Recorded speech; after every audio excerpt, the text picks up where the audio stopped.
2025 과학기자대회의 두 번째 세션이고요. 온난화 마지노선 1.5도 이후의 저널리즘을 시작해 보도록 하겠습니다. 특별히 이번 세션은요, 한국언론진흥재단이 후원해 주셨습니다. 감사합니다. 네, 지금 오신 분들을 위해서 다시 한번 안내 말씀드리겠습니다. 오늘 과학기자대회에 참여하신 후기를 정성스럽게 남겨주신 분들께 모바일 음료 쿠폰을 보내드린다고 합니다. 과학기자협회 홈페이지 공지사항에 들어가셔서 오늘의 대회가 어떻게 이루어졌는지 또 후기나 간단한 피드백 남겨주시면 감사드리겠고요. 여러분들의 좋은 의견 기다리도록 하겠습니다. 참고로 오늘 끝까지 함께해 주신 분들께는 과학기자협회에서 추첨을 통해 경품을 드린다고 합니다. 끝까지 함께해 주시면 감사드리겠습니다. 자, 그럼 기후위기와 솔루션 저널리즘이라는 주제로 환경운동연합 공동대표이신 강창수 환경신대믹 연구소장님께서 발표해 주시겠습니다. 강창수 소장님은 서울대학교에서 미생물학 박사학위를 받으셨고요. 중앙일보에서 30년 동안 환경 전문 기자로 활동하셨습니다. 현재는 한국외대 기후변화 융합학부 겸임 교수로도 활동하고 계시고요. 지금부터 강 소장님의 발표를 들어보도록 하겠습니다. 예, 반갑습니다. 강타수입니다. 오늘 제가 발표할 내용이 많습니다. 그래서 15분 안에 끝내는 게 제일 큰 과제인 것 같습니다. 제목은 이제 기후위기와 솔루션 저널리즘 이렇게 되어 있습니다. 근데 원래 이제 우리 보통 솔루션 저널리즘이라고 하고요. 인터넷에 찾아보실 때도 앞으로 솔루션 저널리즘 이렇게 찾으시는 게 좋을 것 같습니다. 왜냐하면은 국어 공식 표기법이 이제 솔루션이라서 이렇게 했을 뿐이고요. 솔루션 저널리즘 이렇게 찾아주시면 좋을 것 같습니다. 오늘 말씀드릴 거는 이런 내용들이고요.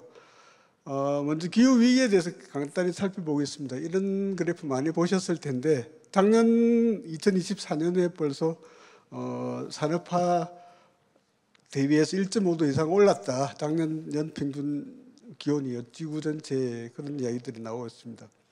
물론 이제 화석 연료가 이제 지구 온난화의 원인이라고 알고 계실 거고요. 그 CO2 배출량 자체가 이제 사상 최고 수준이다 이렇게 볼 수 있고요. 그다음에 이게 우리가 이제 파리 기후 협정에 따라서 지구 온도 변화를 1.5도로 묶어야 된다 이런 이야기들이 나오고 있는데요. 그걸 이제 달성하기 위해서 우리가 배출할 수 있는 허용된 양을 우리가 탄소 예산이라고 합니다. 그랬을 때 지금 이제 탄소 예산 우리가 지금 같은 속도로 계속 배출했을 때 얼마나 남았느냐. 오른쪽 그래프 보시면은 이제 겨우 4년 남았다는 거죠. 지금 속도로 계속 배출하다가는 4년 되면은 남아있는 한도를 다 채울 것이다.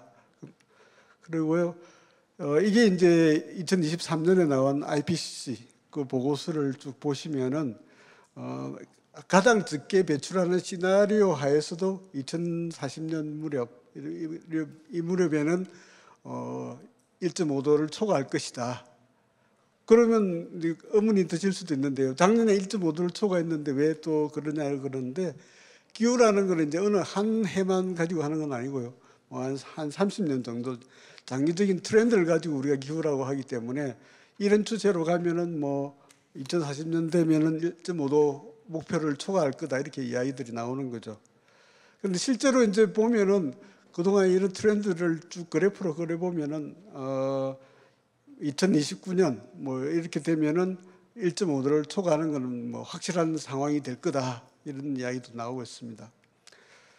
그러면 1.5도를 초과하고 나면 우리가 이제 끝이냐, 우리 목표를 벗어났는데 어떻게 할 거냐 이런 이야기들이 나오는데요. 사실은 이제 생물종 다양성 이런 것들하고는 좀 달라서 종이 완전히 멸종해 버리고 나면은 그 목표 자체가 사라지겠지만은 1.5도 목표라는 건 초과하더라도 우리가 이제 다시 또 이제 돌아올 수 있는 그런 여지가 남아 있는 거죠.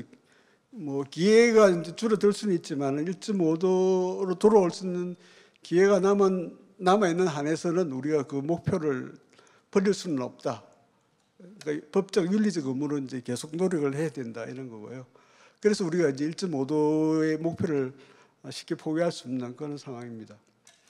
근데 이제 현실은 이렇게 답답한 거죠. 뭐 작년 상황도 그렇고 올해도 벌써 이제 지난주까지도 보면은 뭐 서울이 38도까지 오르는 상황도 벌어지고 뭐 온열 질환자도 나타나고 그렇게 됐죠. 이건 뭐 작년 상황인데 올해는 뭐 작년보다 더 심하다 이렇게 이제 볼 수 있는 거고요. 그래서 우리가 이제 이런 목표를 달성하기 위해서는 온실가스를 줄여야 되는데 그런 상황도 이제 녹록하지만은 않다 이런 거죠. 그리고 특히 이제 뭐 데이터 센터 같은 것들을 우리가 계속 많이 지어야 되는데 그랬을 때 그걸 재생에너지로 채울 것이냐, 뭐 원전으로 채울 것이냐. 지금 당장 그것도 이제 뭐 논란이 있는데요. 그런 부분들 보면은 1.5도 목표 달성하는 것도 어렵고 그렇습니다. 그럼 솔루션 저널리즘이라는 게 뭐냐면은 이제 기존의 문제 지향적 보도 이런 것들을 한계를 인식하고 그걸 이제 좀 뛰어넘어 보자 이런 게 이제 솔루션 저널리즘입니다. 그래서 기존의 이제 문제, 기후 변화 문제든 다른 사회적인 문제든 이런 것들을 지적하는 그런 보도 이를 우리가 이제 문제 지향적 보도라고 하는데요.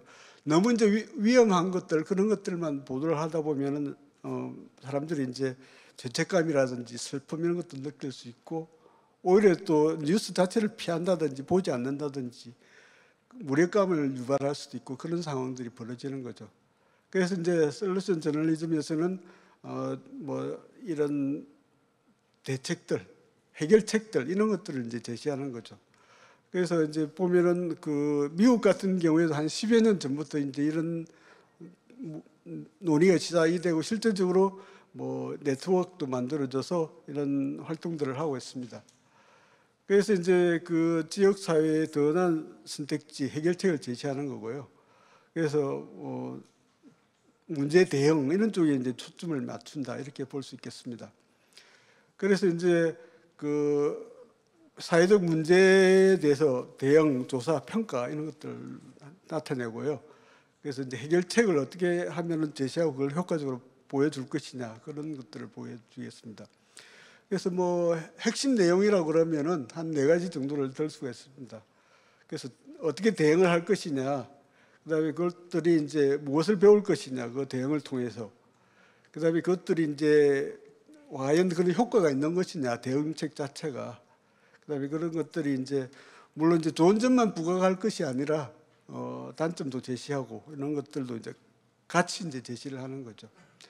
그래서 만병통치약이다 이렇게 볼 수는 없고요. 그래서 해결책이 뭐 항상 이제 어떤 데서 효과적일 수만은 없고요. 때에 따라서 이제 다른 지역에는 적용했을 때 되지 않을 경우도 있습니다.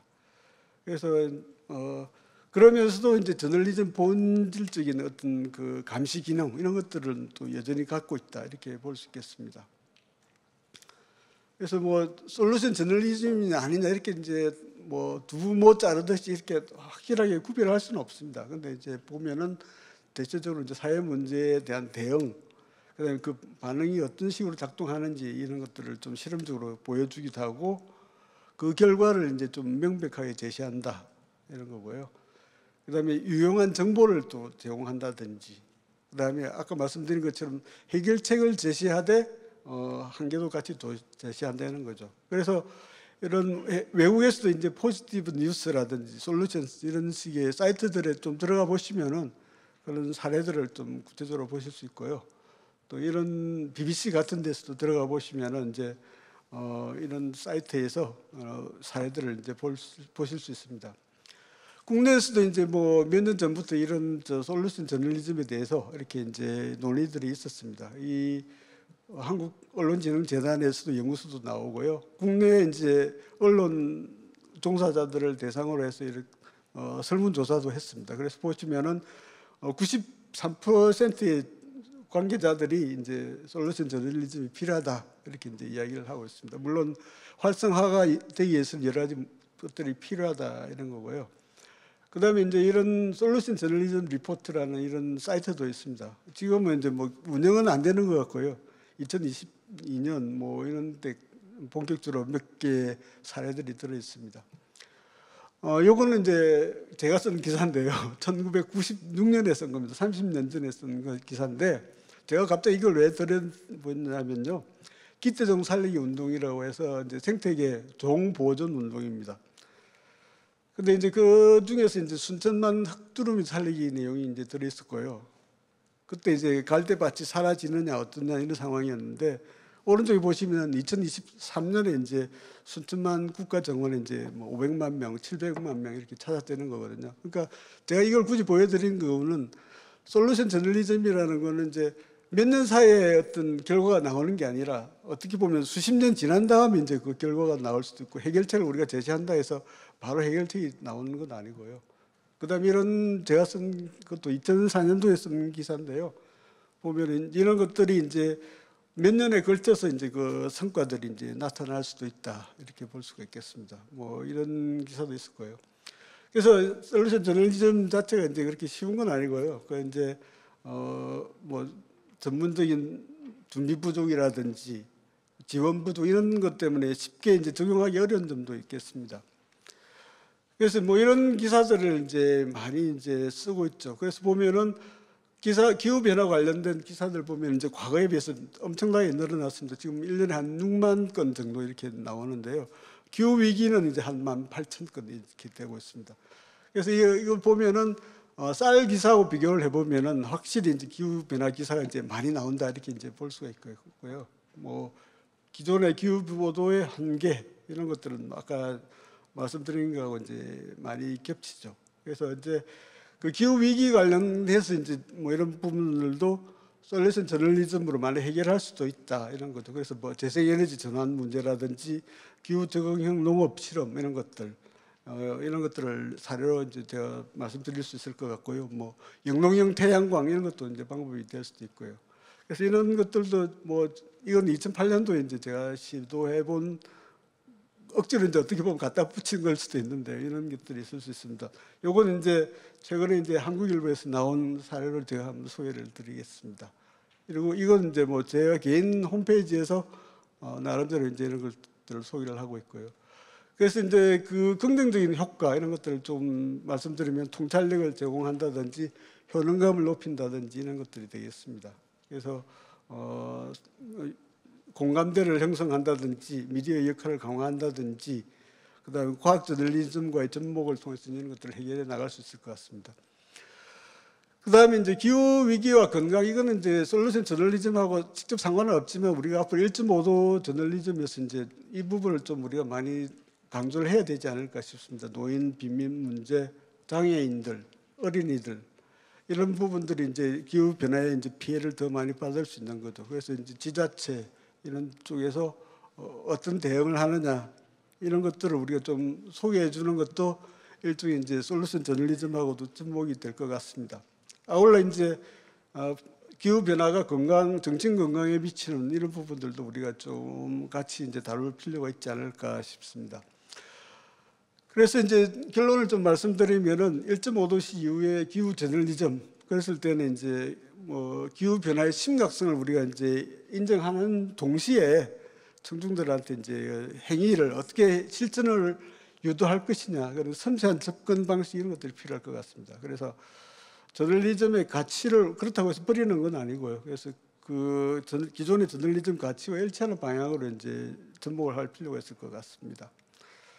그래서 물론 솔루션 저널리즘이 가진 한계 이런 것들도 분명히 이제 우리가 인식을 해야 될 것 같습니다. 희망적인 이야기만 할 것이 아니라 실제로 이제 작동할 수 있는 해법을 제시해야 된다, 이거고요.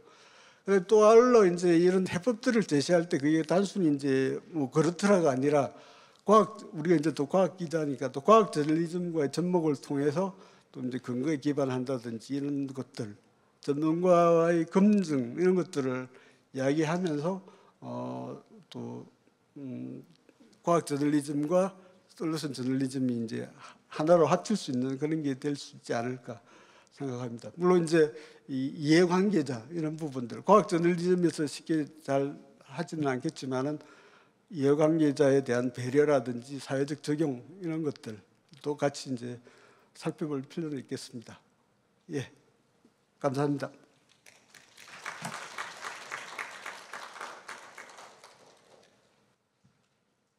네, 소장님 발표 잘 들었습니다. 이어서 두 번째 발표 진행하겠습니다. T의 딜레마라는 주제로 윤지로 사단법인 넥스트미디어 총괄께서 해주시겠습니다. 윤지로 총괄은 세계일보에서 환경 전문 기자로 활동하셨고요. 한국기후변화학회 홍보이사도 함께 겸직하고 계십니다. 다시 한번 뜨거운 박수 부탁드릴게요. 네. 제가 키가 작아서 잘 안 보시게가 안 보이네요. 네, 안녕하세요. 저 넥스트그룹의 윤지로입니다. 저게 이제 넥스트 미디어라고 보통 많이 이제 착각을 하시는데 넥스트 미디어는 아니고 넥스트에서 미디어 업무를 담당하고 있습니다. 저는 이제 그 오랫동안 기자 생활을 하다가 한 2년 전에 기후 에너지를 전문적으로 다루는 싱크탱크를 옮겨서 이제 그쪽에서 미디어 업무를 담당하고 있는데 이제 오늘 말씀드릴 이 T의 딜레마라고 하는 거는 이제 제가 네이밍을 그냥 한 건데요. 제가 그 기자 생활 말미에 환경, 기후 이쪽에 좀 꽂혀서 열심히 했었는데 이제 그때 스스로 느꼈던 어떤 어려움, 한계점과 그리고 나와서 또 이제 미디어를 보니 이런 어려움이 진짜로 있겠구나 싶었던 것들 이제 그런 거에 대한 이야기를 좀 드릴까 합니다. 일단은 첫 장표부터 되게 글씨가 많은데 제가 일단 무슨 뜻인지 몰라도 일단 읽어보겠습니다. 그리드 포밍 기술 적용 개통 연계형 인버터. 그다음에 인버터 기반 발전원이 동기 발전기와 유사한 제어적 성능, 뭐 파리협정 크레딧 메커니즘이나 코르시아 메커니즘을 활용해 어쩌고 저쩌고. 그다음에 ISSB는 사스비 기준이 뭐 어쩌고 저쩌고 이런 내용들이 쭉 나옵니다. 아마 여기서 나 이 내용 다 뭔 줄 알고 그래서 옆 사람에게 나의 언어로 쉽게 설명해 줄 수 있다라고 자신 있게 말씀하실 분들 아마 많진 않을 것 같습니다. 이제 이게 그럼 제가 이미 어떤 보고서에서 어렵게 따온 거냐가 아니고 사실은 기후 관련된 뭔가 이제 기사를 찾다가 제 눈에 걸린 것들이에요. 그러니까 요새 이제 뭔가 기후와 관련되어서 나오는 내용들이 누구는 알고 또 대개는 모르는 그런 내용들이 굉장히 많습니다. 그러니까 예전에는 사실 이제 언론에서 기후를 다룰 때 사실 의제를 이제 선정을 하게 되는데 그 선정하게 되는 기준 자체가 저는 사회의 어떤 가치관 혹은 사회에서 비중 있게 보는 것과 크게 다르지 않다고 생각해요. 서로 영향을 주고 받을 수밖에 없기 때문에. 그래서 우리가 기존의 기후 변화를 다룰 때는 우리 사회에서 일반적으로 인식하는 기후 변화의 인식과 크게 다르지 않았을 겁니다. 그러니까 우리나라 같은 경우는 대다수 분들이 기후 변화가 왜 일어나고 있고 무엇이 문제인지 대강은 대체로 아시잖아요. 우리가 뭐 특별히 뭐 기후 회의론자가 막 세력화되어 있지는 않으니까. 이제 그런 공감대 속에서 이제 일부의 뭐 환경 운동가라든가 혹은 뭐 언론에서는 전문 기자분들, 환경부 출입 기자분들 이런 분들이 이제 문제에 천착해서 이렇게 열심히 기후에 관한 이제 이슈 레이징을 계속 했었던 거죠. 그런데 이제는 한 2, 3년 전부터는 그걸로는 이제 모자라게 된 거예요. 사회적으로도. 왜냐하면 이제 그런 이제 알람을 울리는 거에 그치지 않고 진짜 각 분야에서 우리 탄소 중립이라는 게 아침에 눈 뜨면서 잠 잘 때까지 일어나는 모든 행위에서 탄소를 사실상 영역 가깝게 줄여야 되는 거잖아요. 그러다 보니까 이렇게 지금 모든 영역에 걸쳐서 그 모든 영역이라고 하면 기본적으로 에너지, 그리고 에너지를 뒷받침하는 개통, 그다음에 건축, 철강, 농업, 석유화학, 수송, 금융 등등 할 것 없이 모든 분야에서 이제 기후와 관련된 이야기가 나오고 있고 그러다 보니까 거기서 나온 이슈들이 굉장히 다양하게 나오고 그래서 앞에 말씀드린 것처럼 누구는 알지만 대개는 모르는 그런 이야기들이 막 쏟아지고 있다라는 겁니다. 그래서 예전에는 이제 그렇기 때문에 벌어지고 있는 하나의 현상과 하나의 어려움을 제가 말씀드리고 싶은데 현상이라고 하면 이제 기존에 우리 언론이 기후를 제대로 다루고 있나라고 했을 때 통상은 저렇게 봤습니다. 뭐 비카인지나 이런 데 사이트 들어가서 기후 변화, 기후 위기, 지구 온난화 저런 키워드를 놓고서 쭉 이제 추세를 보는 거죠. 이게 그래서 추위가 늘고 있나, 횟수가 늘고 있나, 줄고 있나 뭐 이런 식으로 보고서 2021년까지 기후 보도가 늘었다. 근데 약간 최근 주춤하는 것 같다. 뭐 이런 식으로 이제 해석을 할 수 있는 내용인데 사실은 저는 그렇게 해석하는 건 조금 약간 너무 한쪽만 보고 있다라고 생각을 해요. 무슨 얘기냐면 이제 기후 변화에 관한 그걸 사이언스로 보는 이제 기후 변화에 관한 내용과 그리고 이제 그걸로 나타나는 직접적인 피해를 다루는 이제 그런 영역과 이제 넷제로에 필요한 여러 가지 뭐 정책이라든가 기술적 대안들에 관한 이야기가 서로 같이 늘 따라서 나오진 않더라. 디커플링이 벌어지고 있더라라는 얘기예요. 이건 디커플링이라는 거는 사실 제가 얼마 전에 영국을 다녀왔는데 거기서도 그 언론 담당한 쪽에서 이제 얘기를 했었고 제가 지난 3월달에 세계 기자 대회에서도 같이 그런 주제로 이제 제가 발표를 한 적이 있는데, 그러니까 저기 보시면 이게 분명히 보면 뭔가 기후 관련된 직접적으로 관련된 보도는 줄어드는 것 같지만 예를 들면 뭐 재생에너지라든가 전력망, 해상풍력과 관련된 기사 보도는 여기 점선으로 친 건 이제 올해 상반기까지 보도된 걸 곱하기 2해서 한 거고, 사실 그거를 가려놓고 보더라도 뭐 추이가 딱히 꺾이는 것 같진 않더라. 기후 보도, 그러니까 기후 대응과 관련된 뭐 재생에너지, 전력망, 해상풍력 이런 보도가 뭐 감소하고 있느냐? 사실 그렇진 않더라라는 거죠. 실제로 제가 요 세 가지 키워드를 놓고 제가 검색을 해봤을 때 70에서 91%의 기사가 기후에 대한 직접적 언급 없이 보도가 되고 있었습니다. 그러니까 우리나라에서도 기후와 넷제로 정책 혹은 기술과 어떤 디커플링이 보여지고 있다라는 거죠. 그렇게 되니까 이제 어려움이 발생을 하게 되는 건데요. 언론에서 예를 들면 우리가 이제 해상풍력이라고 하는 거 당연히 기후대응의 필수적인 기술인데, 이제 그거를 볼 때 내 출입처가 어디냐에 따라서 이제 내가 이제 들여다보는 앵글이 좀 달라지게 되는 겁니다. 예를 들면 사건부에서, 그러니까 사회부에서 이제 사건팀 기자들 같은 경우는 뭐 주민 수용성이라든가 혹은 비리, 업자들의 비리 뭐 이런 것들, 혹은 민원이 들끓는다 뭐 이런 쪽에서 이제 이야기를 계속 다룰 것이고, 대신 이제 뭐 환경부를 출입하는 기자가 있는 정책사회부에서는 생태계라든가 환경 영향 평가가 어떻게 됐다거나 뭐 친환경을 위해서 이런 걸 해야 된다 이런 식으로 앵글로 계속 바라볼 거고, 이제 경제부나 산업부에서는 이게 수익성이 있는지, 투자하면 얼마를 뽑을 수 있는지, 여기서 우리나라 먹거리가 발생하는지 뭐 아마 이런 앵글로 계속 바라볼 거예요.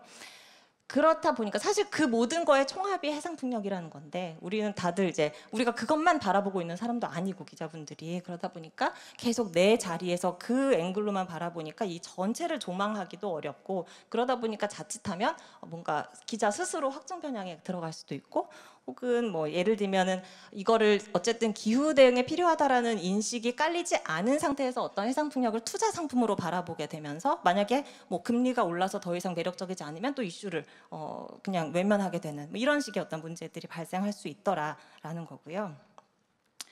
그리고 뭐 설령 이제 뭐 나는 너무 열심히 하기 때문에 나는 이 이슈를 대충 다 알고 있고 나는 되게 객관적인 시각 갖고 있어라고 하더라도, 우리가 또 이제 언론사에서 이제 그 현업에 있는 기자들이 발제를 하면 이렇게 선정한 또 그 이제 피라미드 같은 구조가 있지 않습니까? 그래서 그 이제 현업에 있는 기자들은 사실 이제 만나봐도 워낙 이제 많은 현장에서 이야기를 듣기 때문에 이 현실에서 현실 세계에서 돌아가는 것과 굉장히 동기화가 빨리빨리 되는 느낌인데, 이제 그 안에서 이제 데스킹 을 거친 데스크급 구조로 점점 올라갈수록 뭔가 이 이슈를 돌파하기가 쉽지 않다, 이런 어떤 그 안에서 언론사 안에서의 또 내부적인 한계, 이런 것들도 문제가 되겠습니다.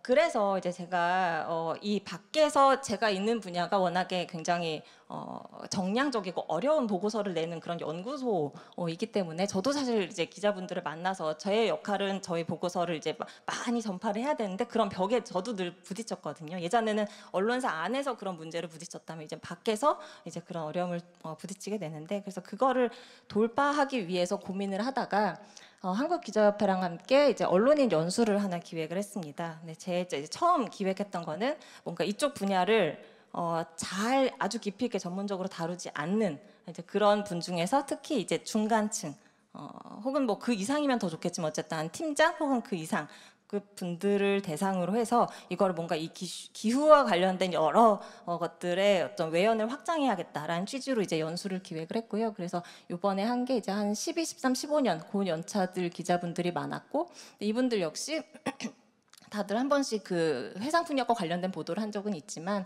뭔가 정보 혹은 정보원이 부족하다라는 데서 이제 많은 어려움을 느꼈습니다.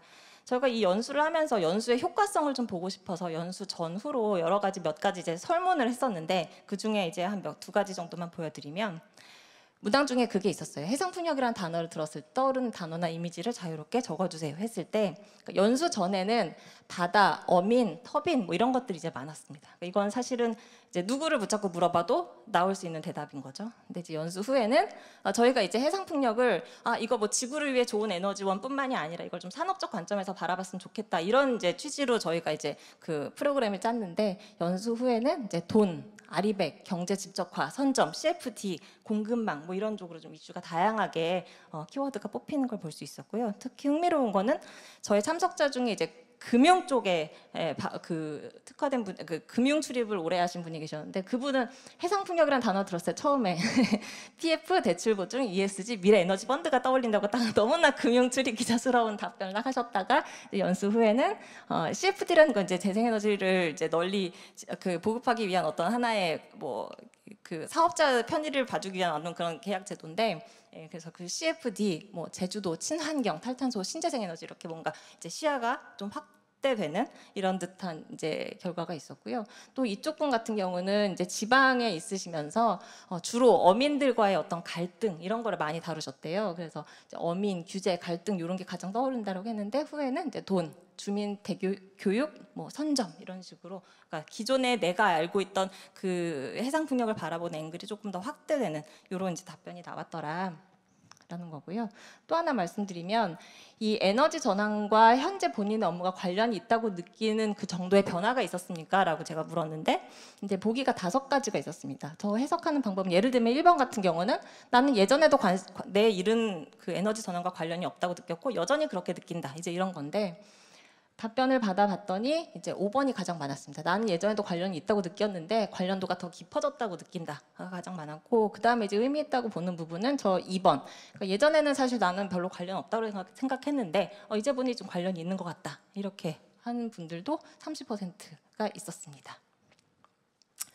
이거는 이제 저희 같은 외부 기관에서 안에다가 인풋을 줄 수 있는 부분이고요. 그러면 이제 그 안에서 자체적으로 이제 어떤 식으로 해결할 수 있을까? 이거는 뭐 이제 여러 기관에서 내는 뭐 논문이나 이런 거에도 여러 나오는 내용인데 뭐 팩트 체크 당연히 중요하고 뭐 이거를 전문적으로 다룰 수 있는 매체도 필요하고 이런 얘기 많이 나오죠.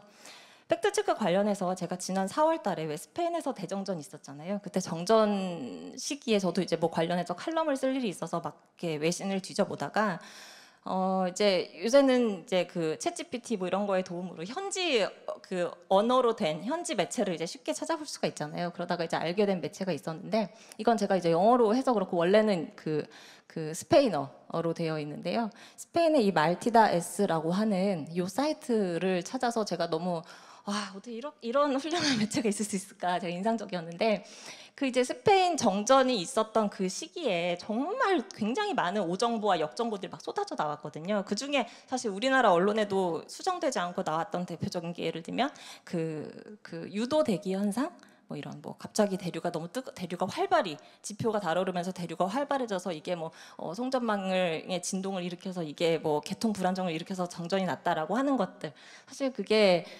그쪽 현지에서 누군가의 워딩을 딴 건데 그 워딩 자체가 존재하지 않은 워딩이었다라고 하면서 이제 그거를 처음 실었던 가디언이나 이런 데는 이제 다시 정정이 됐는데 우리나라에서는 여전히 이렇게 정정이 되지 몇 군데만 이제 정정을 했더라고요. 아무튼 그런 식의 오정보, 역정보들에 대해서 이제 이렇게 쭉, 이거 제가 아주 일부만 보여드리는 건데, 네, 이런 식으로 그것이 어디서 어떻게 시작됐고 그리고 그것이 언론에서 어떻게 누가 어떤 식으로 다뤘고 그게 실제로 수정이 됐나 안 됐나 뭐 이런 것들을 굉장히 거의 박제하듯이 이렇게 다 하나하나 기록을 남겨놔서 제가 너무 놀라서 이런 것들이 정말 유럽에 얼마나 많나 봤더니 이렇게 많은 매체들이 존재하고 이런 이제 팩트체크 전문 매체가 여기 대부분이고요. 아니면은 저기 뭐 AFP처럼 기존 매체에서 뭐 그쪽 특화된 팀 이런 데가 이제 있고, 그리고 이들이 유럽 팩트체킹 스탠다드 네트워크이라고 하는 걸 또 구성해서 자기들끼리 기준을 만들고 서로 협조하고 하면서 계속 이렇게 팩트체크를 발달시키는 거를 볼 수 있었습니다.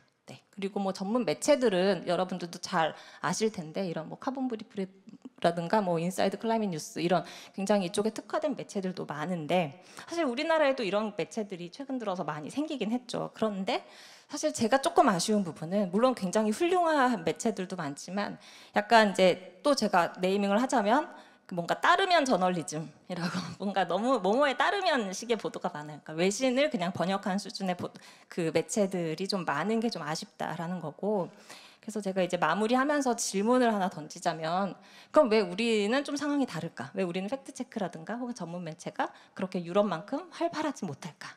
이거에 대한 이야기가 나중에 이제 토론 시간에도 나왔으면 좋겠다라는 생각, 그 질문을 이제 저의 마무리 발언으로 하면서 이야기를 마치겠습니다. 감사합니다.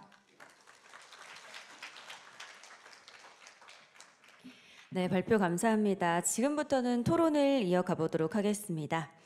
두 번째 세션 토론에서는 한국과학기자협회 이사이신 신방실 KBS 기상 전문 기자님께서 좌장을 맡으시고요.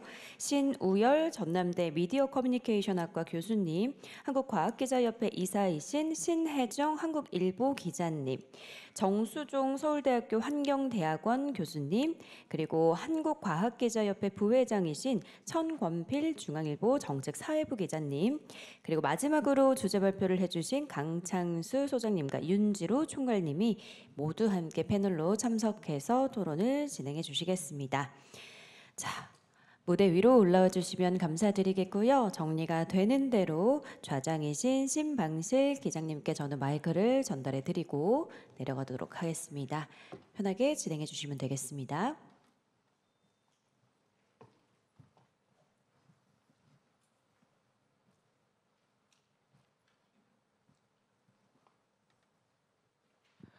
네, 안녕하세요.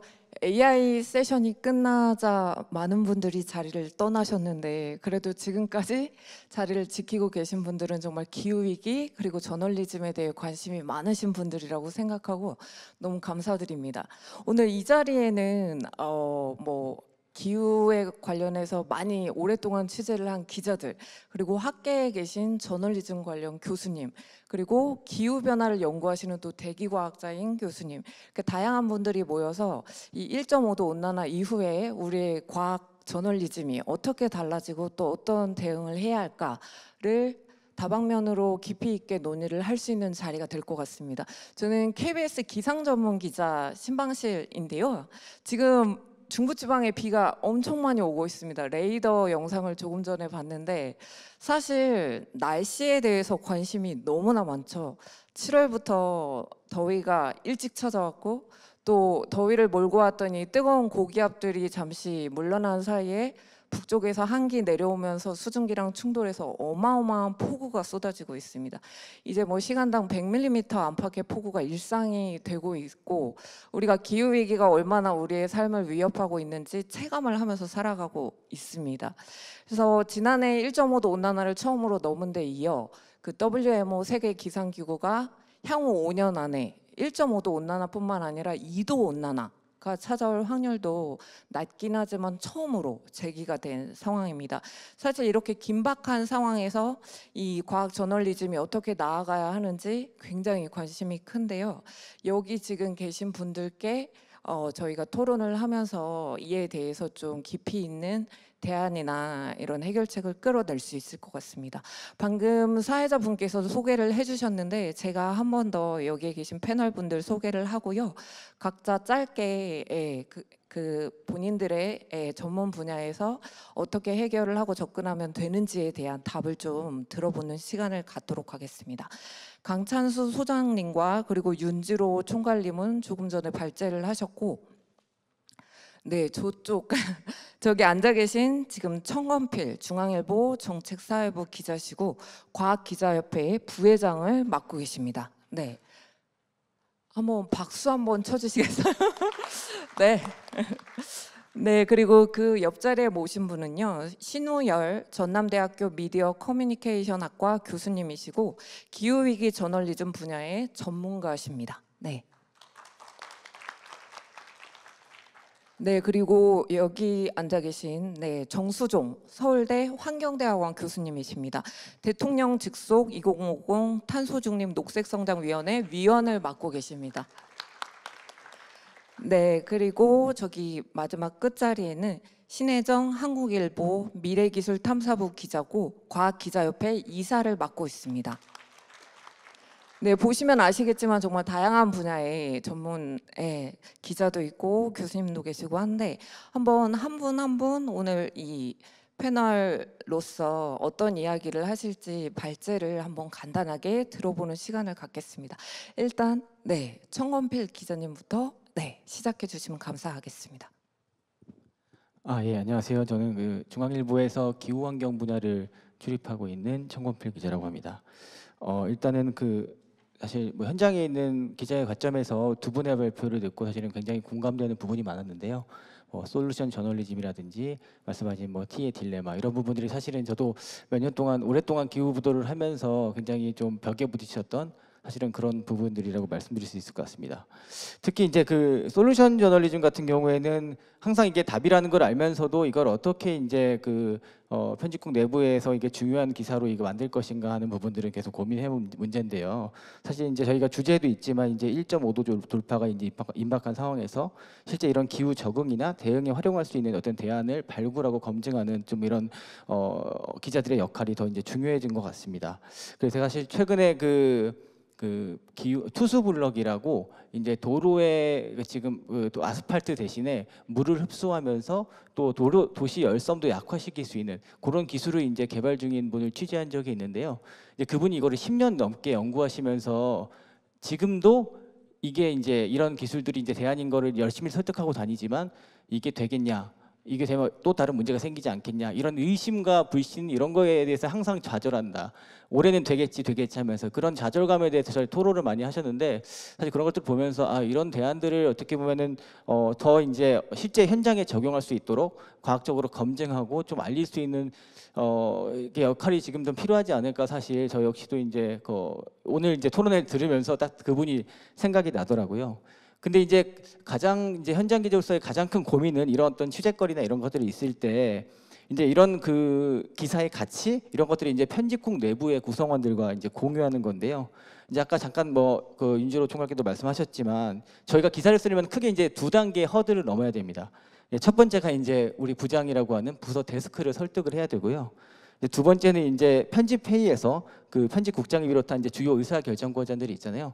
그분들이 이제 모두 회의에서 이제 기사를 가지고 한 마디씩 이제 하시는데 여기에서 이제 어떤 그런 내부 구성원들의 공감을 얻어야 비로소 독자들에게 중요하게 전달될 수 있는 기사가 되는 겁니다.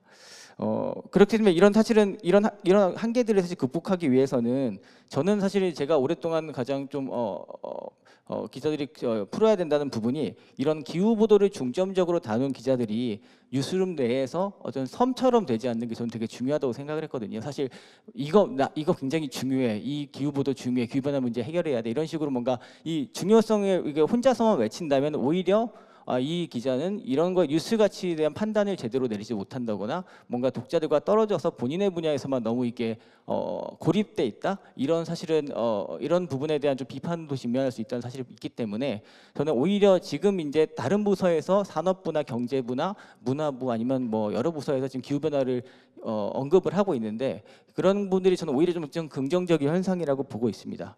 그렇기 때문에 이제 다른 부서 기자들은 물론이고 다른 직군들 뭐 영상이나 됐든 그래픽 디자이너가 됐든 뭐 아니면은 뭐 사진 기자가 됐든 다른 직군과의 협업도 앞으로는 좀 더 활성화될 필요가 있지 않냐. 더 나가서 굳이 기자가 이 기후 보도의 중심이 될 필요는 없다고 생각을 합니다. 최근에 저는 이제 외신들을 많이 보는데 사실 이런 기후 변화 보도를 할 때 보면은 오히려 그런 뭐 데이터 저널리스트나 아니면 뭐 그래픽 저널리스트가 오히려 이 컨텐츠의 중심을 잡고 가는 스토리텔링의 중심을 잡고 가는 경우들이 굉장히 좋은 반응을 얻는 경우들이 많더라고요. 그래서 뭔가 어쨌든 그런 뭐 여러 가지 기사나 텍스트보다는 오히려 하나의 데이터 시각화 자료라든지 뭔가 그런 뭐 지도 시각화가 오히려 조금 더 독자들한테 이제 좀 임팩트를 줄 수 있는 그런 케이스들이 많기 때문에 저도 이제 그런 시도들을 좀 많이 해보는 게 좋지 않을까라고 생각을 했습니다. 또 하나로는 이제 이런 그 기후 저널리즘의 신뢰도를 높이는 측면에서 봐서도 사실은 이런 콘텐츠 퀄리티를 높이는 게 중요하다고 생각을 하는데요. 최근에 제가 흥미롭게 본 논문이 있는데 기후 보도에 관한 어떤 실험을 한 논문인데요. 이게 기후 변화로 인해서 해수면이 상승했을 때 홍콩이 어떻게 물에 잠기는지를 이제 3D 시뮬레이션을 해가지고 이걸 이용자들이 어떻게 반응하는지를 실험한 논문이었는데 흥미로웠던 거는 이제 기후 변화에 대해서 크게 관심이 없던 사람들이 아니면 오히려 조금 의심을 가졌던 사람들이 이 영상을 보고서 오히려 더 부정적인 인식이 강화됐다는 결과가 나왔습니다. 그러니까 결국은 이게 그 연구자들이 분석을 해보니까 오히려 이게 어떻게 보면 더 완성도가 높지 않은 이 3D 컨텐츠 완성도가 높지 않다 보니 오히려 기후변화에 대한 신뢰도라든지 뭔가 거기에 대한 메시지가 오히려 좀 부정적으로 작용한 결과가 나온 게 아니냐 이런 좀 분석을 내놨습니다. 그런 점을 봤을 때 제가 앞서 말씀드렸듯이 협업이나 어쨌든 그런 좀 컨텐츠 퀄리티를 높이려는 시도들이 앞으로 좀 많이 이루어져서 그런 좀 기후 저널리즘의 어떤 그런 신뢰도 이런 데를 높이는 데도 좀 기여할 수 있지 않을까 이렇게 생각을 했습니다. 나머지 말씀들은 또 이따 질문하면서 말씀드리도록 하겠습니다. 감사합니다. 네, 감사합니다. 청월필 기자님은 역시 현장을 뛰고 있는 기자분이시기 때문에 뭐 투수 블럭을 직접 취재한다든지 할 때 그때의 경험이나 또 고민에 대해서 말씀을 많이 해주셨고요. 강찬수 소장님이 오늘 발제를 해주신 솔루션 저널리즘에 대해서는 공감을 하지만 현실적으로 넘어야 할 장벽들이 많다 이런 얘기를 해주셨습니다. 저도 사실 현장을 뛰고 있는 기자이기 때문에 이 청 기자님이 얘기하시는 부분에 많이 공감을 했고요. 사실 얼마 전에 폭염이 굉장히 한 달 일찍 찾아와서 길게 이어졌을 때 저희 KBS에서도 이 폭염에 관련된 주간 부서는 일단 제가 속해 있는 재난 미디어 센터라고 해서 저희는 폭염 특보도 하고 뭐 예보도 하고 이렇게 많은 뉴스를 전했는데 이 일이 모든 것들이 재난센터에서 해야 할 일이라고 약간 집중되는 경향이 있었어요. 그래서 아침 회의 시간이나 이럴 때 뭐 국장단이나 국부장단이 다른 부서에도 좀 아이템을 내라, 폭염 관련된 아이템들을 내라라고 쪼아가지고 이제 경제부에서도 나오고 아이템이 그다음에 지역국들에서도 나오고 이렇게 아니면 복지부 건강 관련해서 취약계층 관련해서 이렇게 다양한 아이템들이 쪼니까 나오더라고요. 그래서 저희는 재난센터는 좀 한 발짝 뒤에 빠져서 이제 특보는 저희가 하고 그런 다양한 아이템들이 올라와서 하니까 이제 폭염 관련해서 오히려 더 다채로운 뉴스가 되고 저희가 보지 못했던 부분들을 또 다른 그런 부서에 있는 기자들이 봐주기도 하고 해서 이렇게 협업이 이루어지면 좋겠구나 이런 생각을 늘 했습니다. 폭염뿐만 아니라 다양한 뭐 산불이든 태풍이든 폭우든 이런 재난이 발생했을 때 그런 뭐 언론사 안에서 좀 경계를 넘어서 그런 협력이나 콜라보가 좀 많이 이루어지면 좋겠다라고 저도 공감을 했습니다. 그 다음은 이제 그 기후위기 저널리즘 분야에 계신 신우열 교수님께서 간단하게 한번 말씀해 주시죠. 네, 안녕하세요. 소개받은 신우열입니다. 아마도 그 윤지로 기자님, 윤지로 총괄님 발표의 말미에 나왔던 질문의 연장선에서 제가 좀 그 이야기를 하게 될 것 같은데요.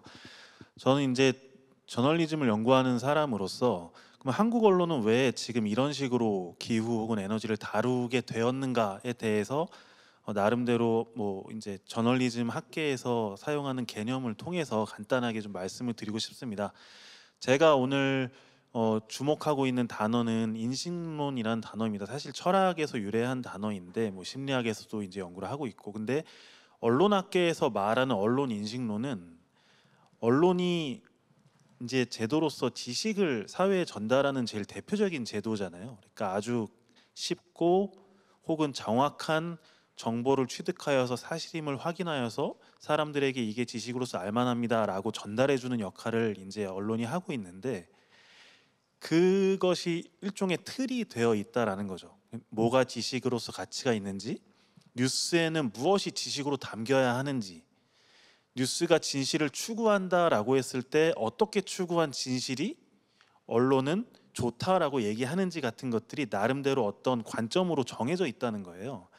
근데 인식론은 제가 설명드렸을 때 짐작할 수 있듯이 여러 종류가 있습니다. 탐사 언론은 탐사 언론 나름의 언론 인식론이 있고, 데일리 언론은 데일리 언론 나름의 언론 인식론이 있는 거죠. 근데 한국에서 기후를 주로 다루는, 그리고 대중들이 가장 많이 이용하는 뉴스를 생산하는 언론사들은 대체로 뭐 우리가 전통적인 언론이라고 부르는 인식론을 가지고 있다는 거예요. 그게 어떤 것을 사회에 약속하느냐, 우리는 지식을 빠르고 정확하고 중립적이고 신속하게 전달하겠어요 라고 그 믿음 하에서 기후에 대한 지식을 생산하고 있다는 거죠. 그래서 대부분의 언론이 기후를 다룰 때에 뭔가 천편일률적인 기사가 나오는 이유도 언론이 지식을 어떻게 보는지가 비슷하기 때문이라고 우리가 이야기를 할 수 있는 거죠.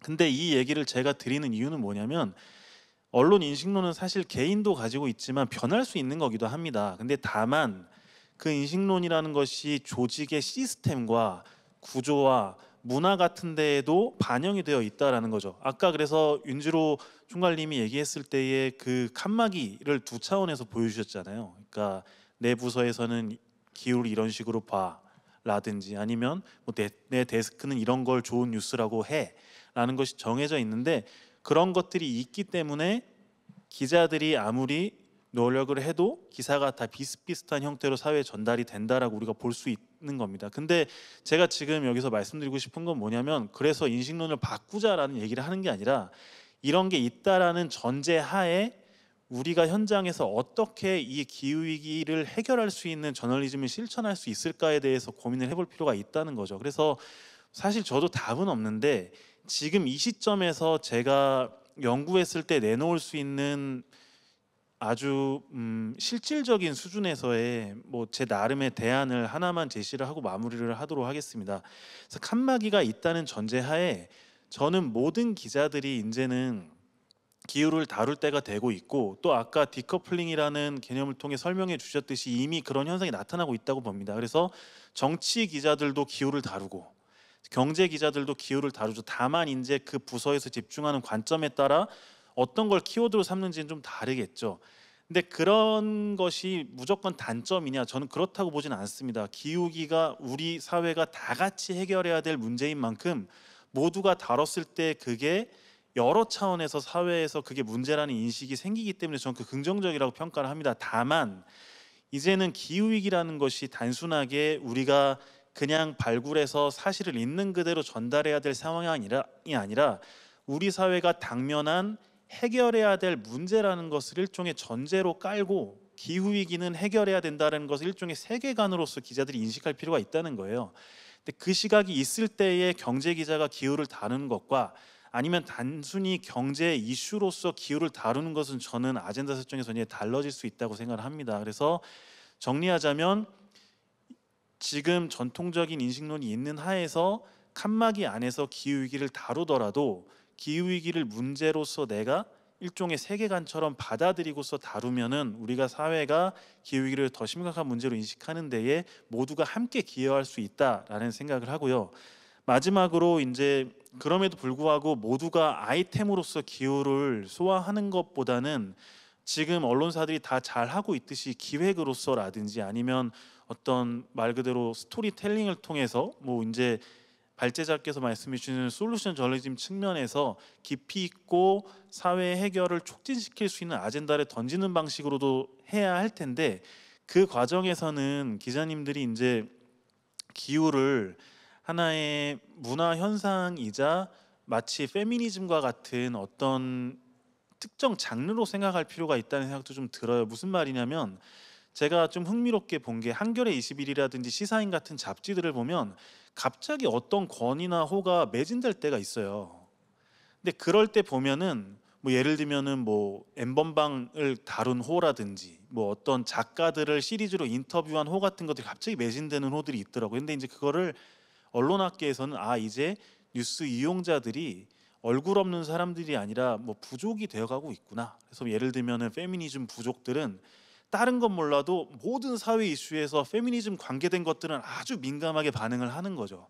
근데 기후도 좀 그런 경향이 있는 분야인 것 같아요. 그래서 그런 독자들에게 타깃이 될 만한 것이라는 것을 좀 인식을 하면서 기획을 하면 좀 더 소구력 있는 그런 보도를 기획할 수 있지 않을까 하는 생각도 합니다. 네, 뭐 그 두 가지 정도에서 말씀을 하고 마무리하도록 하겠습니다. 네, 감사합니다.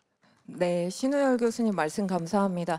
사실 언론에서는 기후위기 관련된 뭐 재난이나 이런 어떤 사건 사고 형식으로 이런 뉴스를 신속하게 전달을 한다.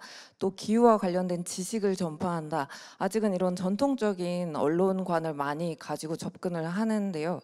솔루션 저널리즘의 관점에서 이 기후위기를 해결하려는 세계관 자체를 정착시키는 것이 중요하다. 그걸 어떻게 정착시키면 될지 언론학자로서 말씀을 해주셨습니다. 이번에는 기후학자이시고 뭐 온실가스 측정이나 이런 것들을 많이 하시는 정수정 교수님 같은 경우는 국가의 어떤 탄소 관련된 사업도 많이 하시고 또 기자들도 많이 상대하시고 언론과도 인터뷰를 많이 하실 것 같은데 여러 다각적인 입장에서 오늘 한번 말씀을 해주실 수 있을 것 같습니다. 들어보겠습니다. 네, 반갑습니다. 방금 소개받은 정수정입니다.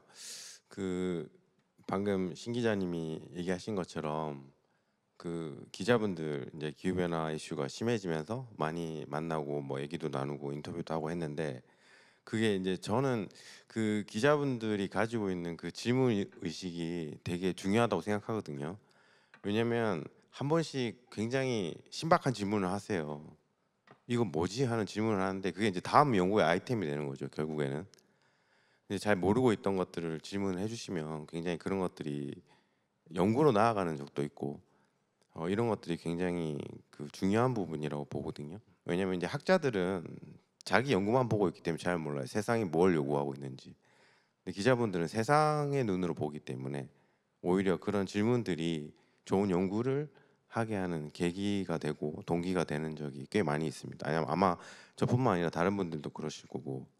근데 오늘은 이제 저는 이 과학 기자분들, 뭐 물론 과학이 아닌 다른 분야의 기자분들도 많이 계실 거라고 생각하는데 만나면 꼭 그런 얘기를 하고 싶다라고 하는 게 있었던 게 제가 그 지금 탄노기를 탄소중립 녹색성장위원회란 거를 2년간 하고 이번에 이제 또 두 번째 또 연임이 됐는데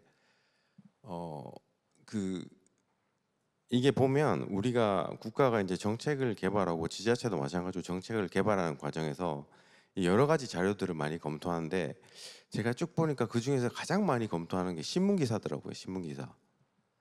이 학자들은 우리 같은 뭐 저 과학자들은 연구를 할 때 다른 사람의 논문을 많이 보거든요. 레퍼런스를 봐야 돼. 내 결과가 틀린지 맞는지 아니면 내 결과가 뭐 얼마나 더 우수한지 상대방과 비교를 해야 되고 그런데 이게 보면 국회에서 입법을 하는 국회의원이든 그들의 보좌관이든 정책을 수행하는 부처의 공무원들도 논문을 보진 않습니다. 전문 서적도 안 보고 물론 일부는 보겠죠. 근데 대부분 신문을 봐요. 엄청 신문을 열심히 봐요. 그래서 얘기를 합니다. 아 이런 거 해야 된다. 이런 게 필요하다. 그거 어디서 나온 얘기냐? 그럼 이 신문을 보여줍니다. 이런 기사가 났습니다. 필요합니다. 근데 제가 느낀 건 와 이게 기사가 진짜 무섭구나. 이 기사가 모든 그 국가 정책의 개발 과정의 시작이 된 거예요. 이런 문제점이 있고 이런 솔루션이 필요하니까 뭔가를 해야 돼요. 라는 게 이제 작동을 하는 거죠. 이게 하나의 실제 예가 있는데 제가 그 이제 기후변화 뭐 예측이나 모델링이나 이런 것들을 하다 보면 이제 온실가스 측정이라는 걸 해야 됩니다. 이제 그런 걸 하다 보면 굉장히 우리나라가 그런데 관심이 없거든요. 그래서 이제 굉장히 힘든 부분이 많았어요. 그래서 제가 뭐 오늘 과학적으로 굉장히 뭐 디테일한 건 얘기를 못하지만 우리나라가 가스를 많이 쓰기 때문에 메탄이라는 온실가스의 그 탄소 이슈가 굉장히 셉니다. 가스를 많이 쓰기 때문에 어쩔 수 없는 부분이에요. 그런 부분이 굉장히 앞으로 우리나라 산업계를 압박하는 요인이 될 것이다. 그러니까 좀 미리미리 대비해야 된다. 이런 것들을 모니터링을 좀 해야 된다라고 한 5, 6년 전부터 얘기를 했어요. 뭐 산업부에도 얘기하고 뭐 탄노계도 얘기하고 환경부에도 얘기하고 반응 안 합니다. 반응. 그런데 되게 재밌는 게 올해 초인가 한겨레에서 여기 한겨레 계신지 모르겠는데 그 단독 보도를 냈어요. 그게 뭐냐면 미국의 그 민간 그 기후 뭐라 그러죠? 기후 뭐 일단 민간 단체에서 인공위성으로 한국의 인천에 있는 한 가스 발전소에서 가스가 새는 메탄이 탄로되고 있는 거를 공개를 했고 그거를 이제 보도를 한 거죠. 한겨레에서. 어떻게 됐을까요? 국회에서 바로 불렀죠. 국회에서 바로 뭐 산업부, 환경부 다 불렀습니다. 그래가지고 이제 확인을 한 거죠. 알고 있었느냐? 대응은 되느냐? 그래서 지금 그거에 대해서 굉장히 대응 방안이 심각하게 논의가 되고 있습니다. 그게 무슨 말이냐면 저 같은 학자가 아무리 좋은 과학적인 팩트를 가지고 설명을 해도 안 바뀌어요. 그런데 그렇게 신문 기사 하나 나가니까 굉장히 빠르게 반응을 하는 거죠. 그래서 저는 이런 그 앞으로 기후 변화라는 거는 정말 다양한 분야, 아까 뭐 계속 말씀하셨지만 정말 다양한 분야에서 접근을 하고 있는데 이런 다양한 분야에서 많은 정보들이 정확하게 나가야 돼요. 정확하게 나가야 되고 필요한 내기들이 꼭 나가야 되고 그런 것들이 분명히 이제 세상을 바꾸는 아주 시작 단계에서 큰 역할을 할 거라는 거죠. 제가 그걸 계속 목격하다 보니까 이런 그 기후 변화 뭐 다른 분야도 마찬가지겠지만 좀 정확한 기사들이 잘 나갔으면 좋겠다. 그래서 그런 부분에서 보면 아직은 우리나라의 그런 전체 이 언론에서 다루는 내용이 뭐 정확하다고 보는 것보다는 일단 대부분 비슷한 기사가 많이 나가니까 좀 이런 것들에 대해서 앞으로 조금 많이 참신한 기사가 많이 나왔으면 좋겠다.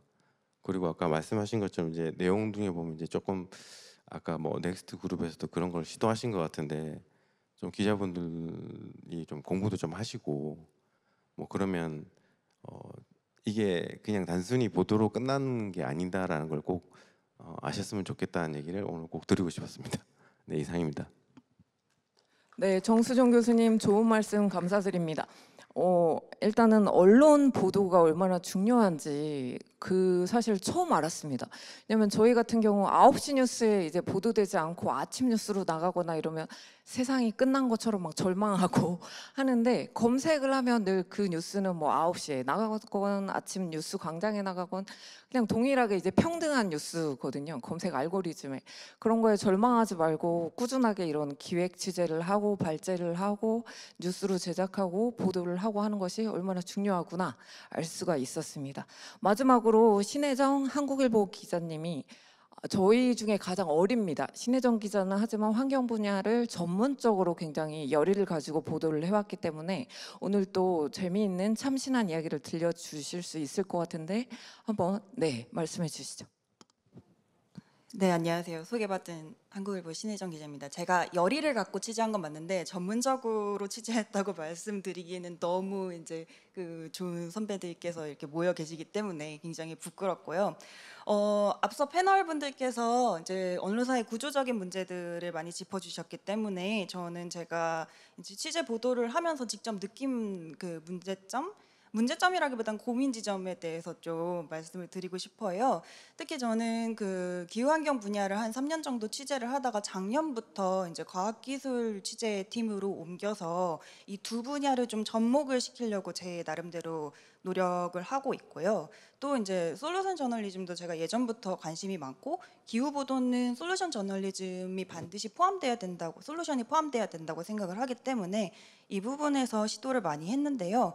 이 솔루션 저널리즘이라는 게 과학 저널리즘에서 말하는 해결책과 연결이 되면은 또 이제 독자 수용성이 낮아진다던가 이런 좀 그 고민 지점이 있더라고요. 그래서 그런 부분들을 제가 뭐 보도했던 사례랑 같이 말씀을 드릴게요.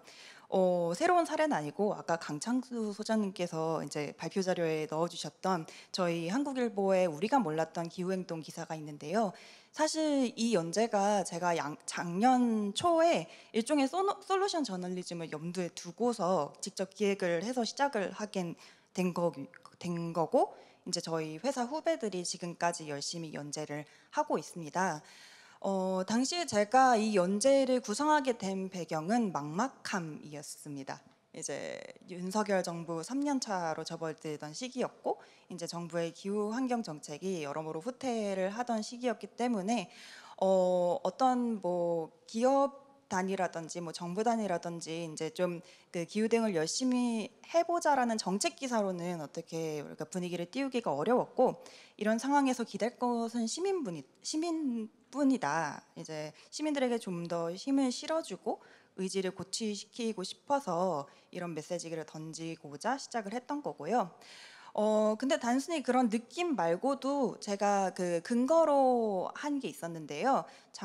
언론재단이 2022년에 한 연구 중에 뉴스 수용자들을 조사한 결과가 있었는데요.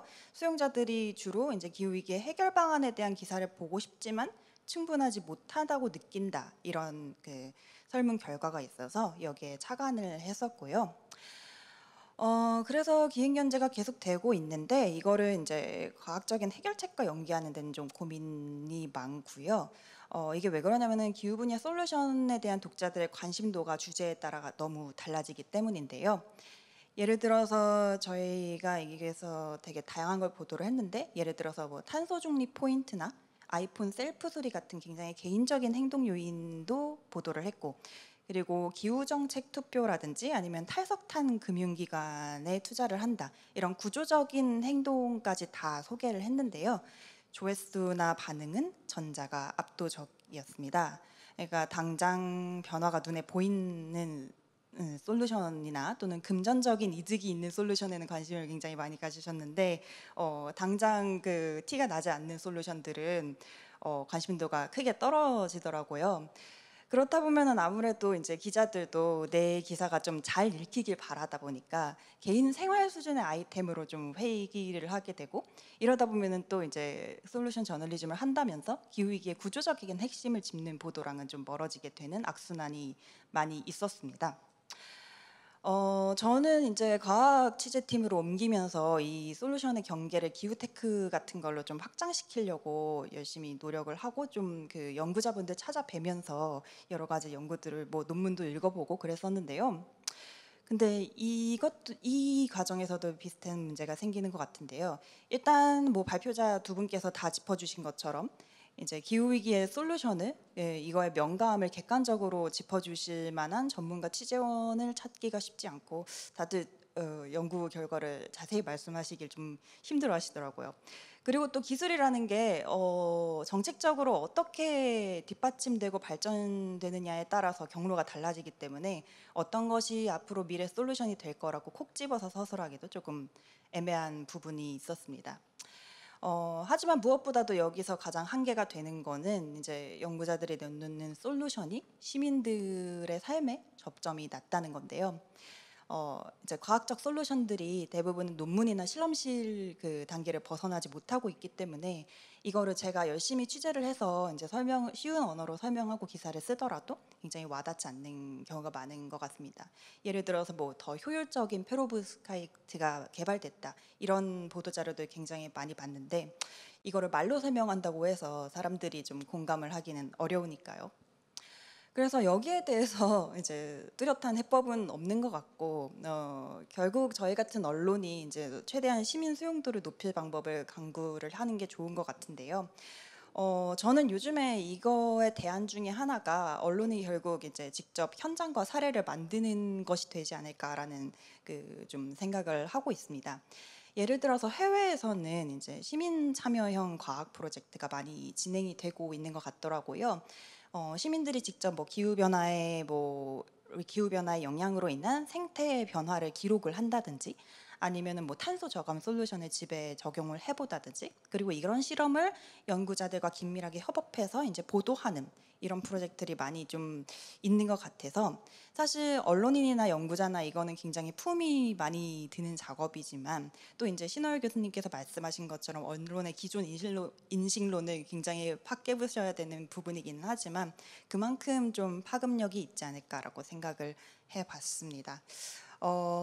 결국 뭐 저도 이런 시도를 앞으로 해보고 싶지만 아직 하지 않은 상황이라서 말씀드리긴 조금 약간 애매한 부분도 있긴 하지만, 1.5도 이후에 기후 보도를 하려면은 또 이제 과학에 기반한 솔루션 저널리즘을 만들려면은 결과적으로는 이제 과학자들과의 이런 그 새로운 시도를 하고 새로운 실험을 만들어내는 연대가 가장 중요하지 않을까. 연구자들이랑 이제 언론인들이 서로의 바운더리를 깨고 협업할 수 있는 분위기가 점점 더 조성되어야 되지 않을까라고 생각을 합니다. 네, 신혜정 기자님, 네, 말씀 감사합니다. 정말 신혜정 기자님만큼 솔루션 저널리즘에 다양한 시도를 해본 또 기자가 많을까라는 생각이 들 정도로 이쪽 분야에 굉장히 뜨겁게 아까 열의는 있으신데 많이 알지는 못한다고 하시는데 많이 아는 기자입니다. 그래서 뭐 경제적인 요인으로 사실 유인하지 않으면 뭐 재생에너지를 많이 확대를 했을 때 전기요금이 어떻게 변한다든지 이런 것들에 사람들이 굉장히 관심이 많기 때문에 생활 밀착형의 그런 소재로 주로 기자들이 접근을 하는데, 또 그런 방식으로만 접근을 했을 때 놓칠 수 있는 구조적인 문제 등에 대해서 굉장히 기자로서 또 고민을 하고 어떤 해결책이 있을까 이런 생각을 하는 굉장히 건설적인 이야기를 해주셨는데요. 저희가 이제 패널들 각각 이제 짧게 발제를 들어봤는데 패널 토론을 진행해 보겠습니다. 저희가 오늘 이 세션이 열리기 전에 사전 질문을 받았는데 저희가 놀랍게도 AI 세션만큼 질문이 많이 들어왔습니다.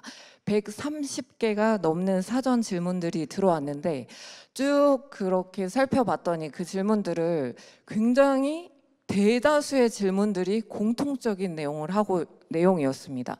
그래서 1.5도 상승 이후에 저널리즘이 지금까지는 경고 위주의 보도를 했는데 어떻게 실천을 유도할 수 있을까요?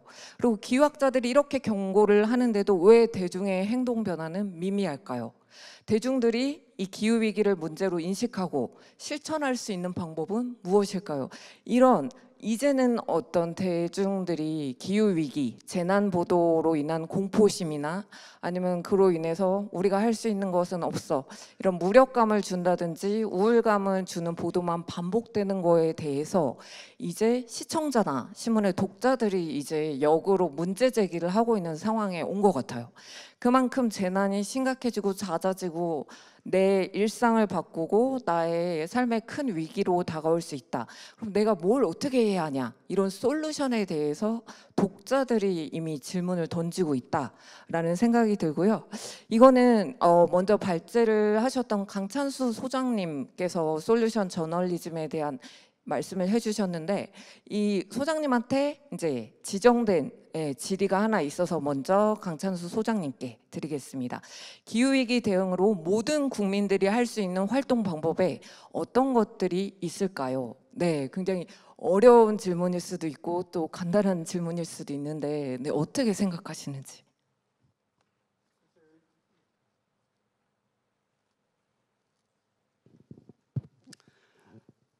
예, 아주 어려운 질문이거든요, 사실.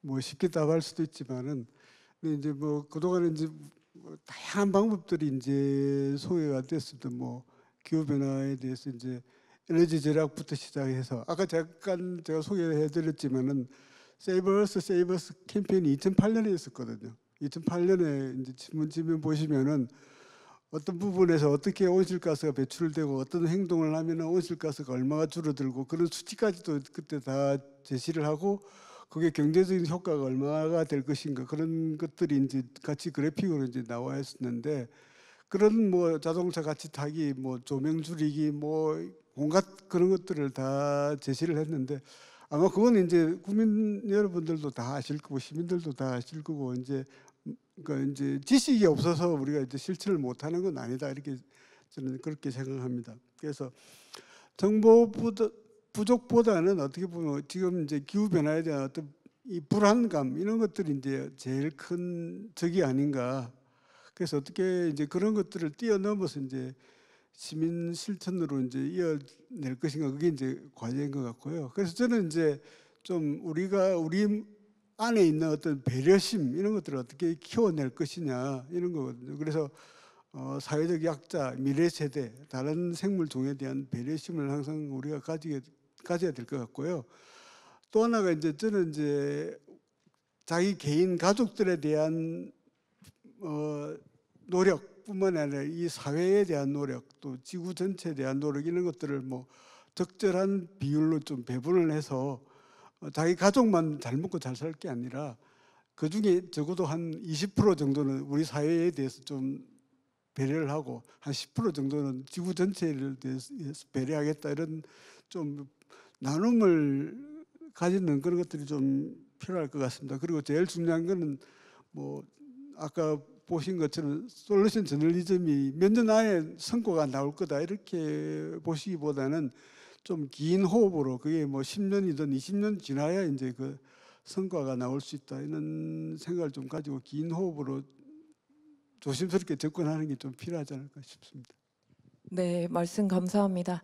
사실 저도 뭐 강연을 가거나 초등학교에 가거나 했을 때 가장 강연이 끝나면 받는 질문이 네, 똑같습니다. 어떻게 하면 기후위기를 막을 수 있나요? 미래에 우리가 살아갈 시대에 안전하게 살려면 어떻게 해야 하냐요?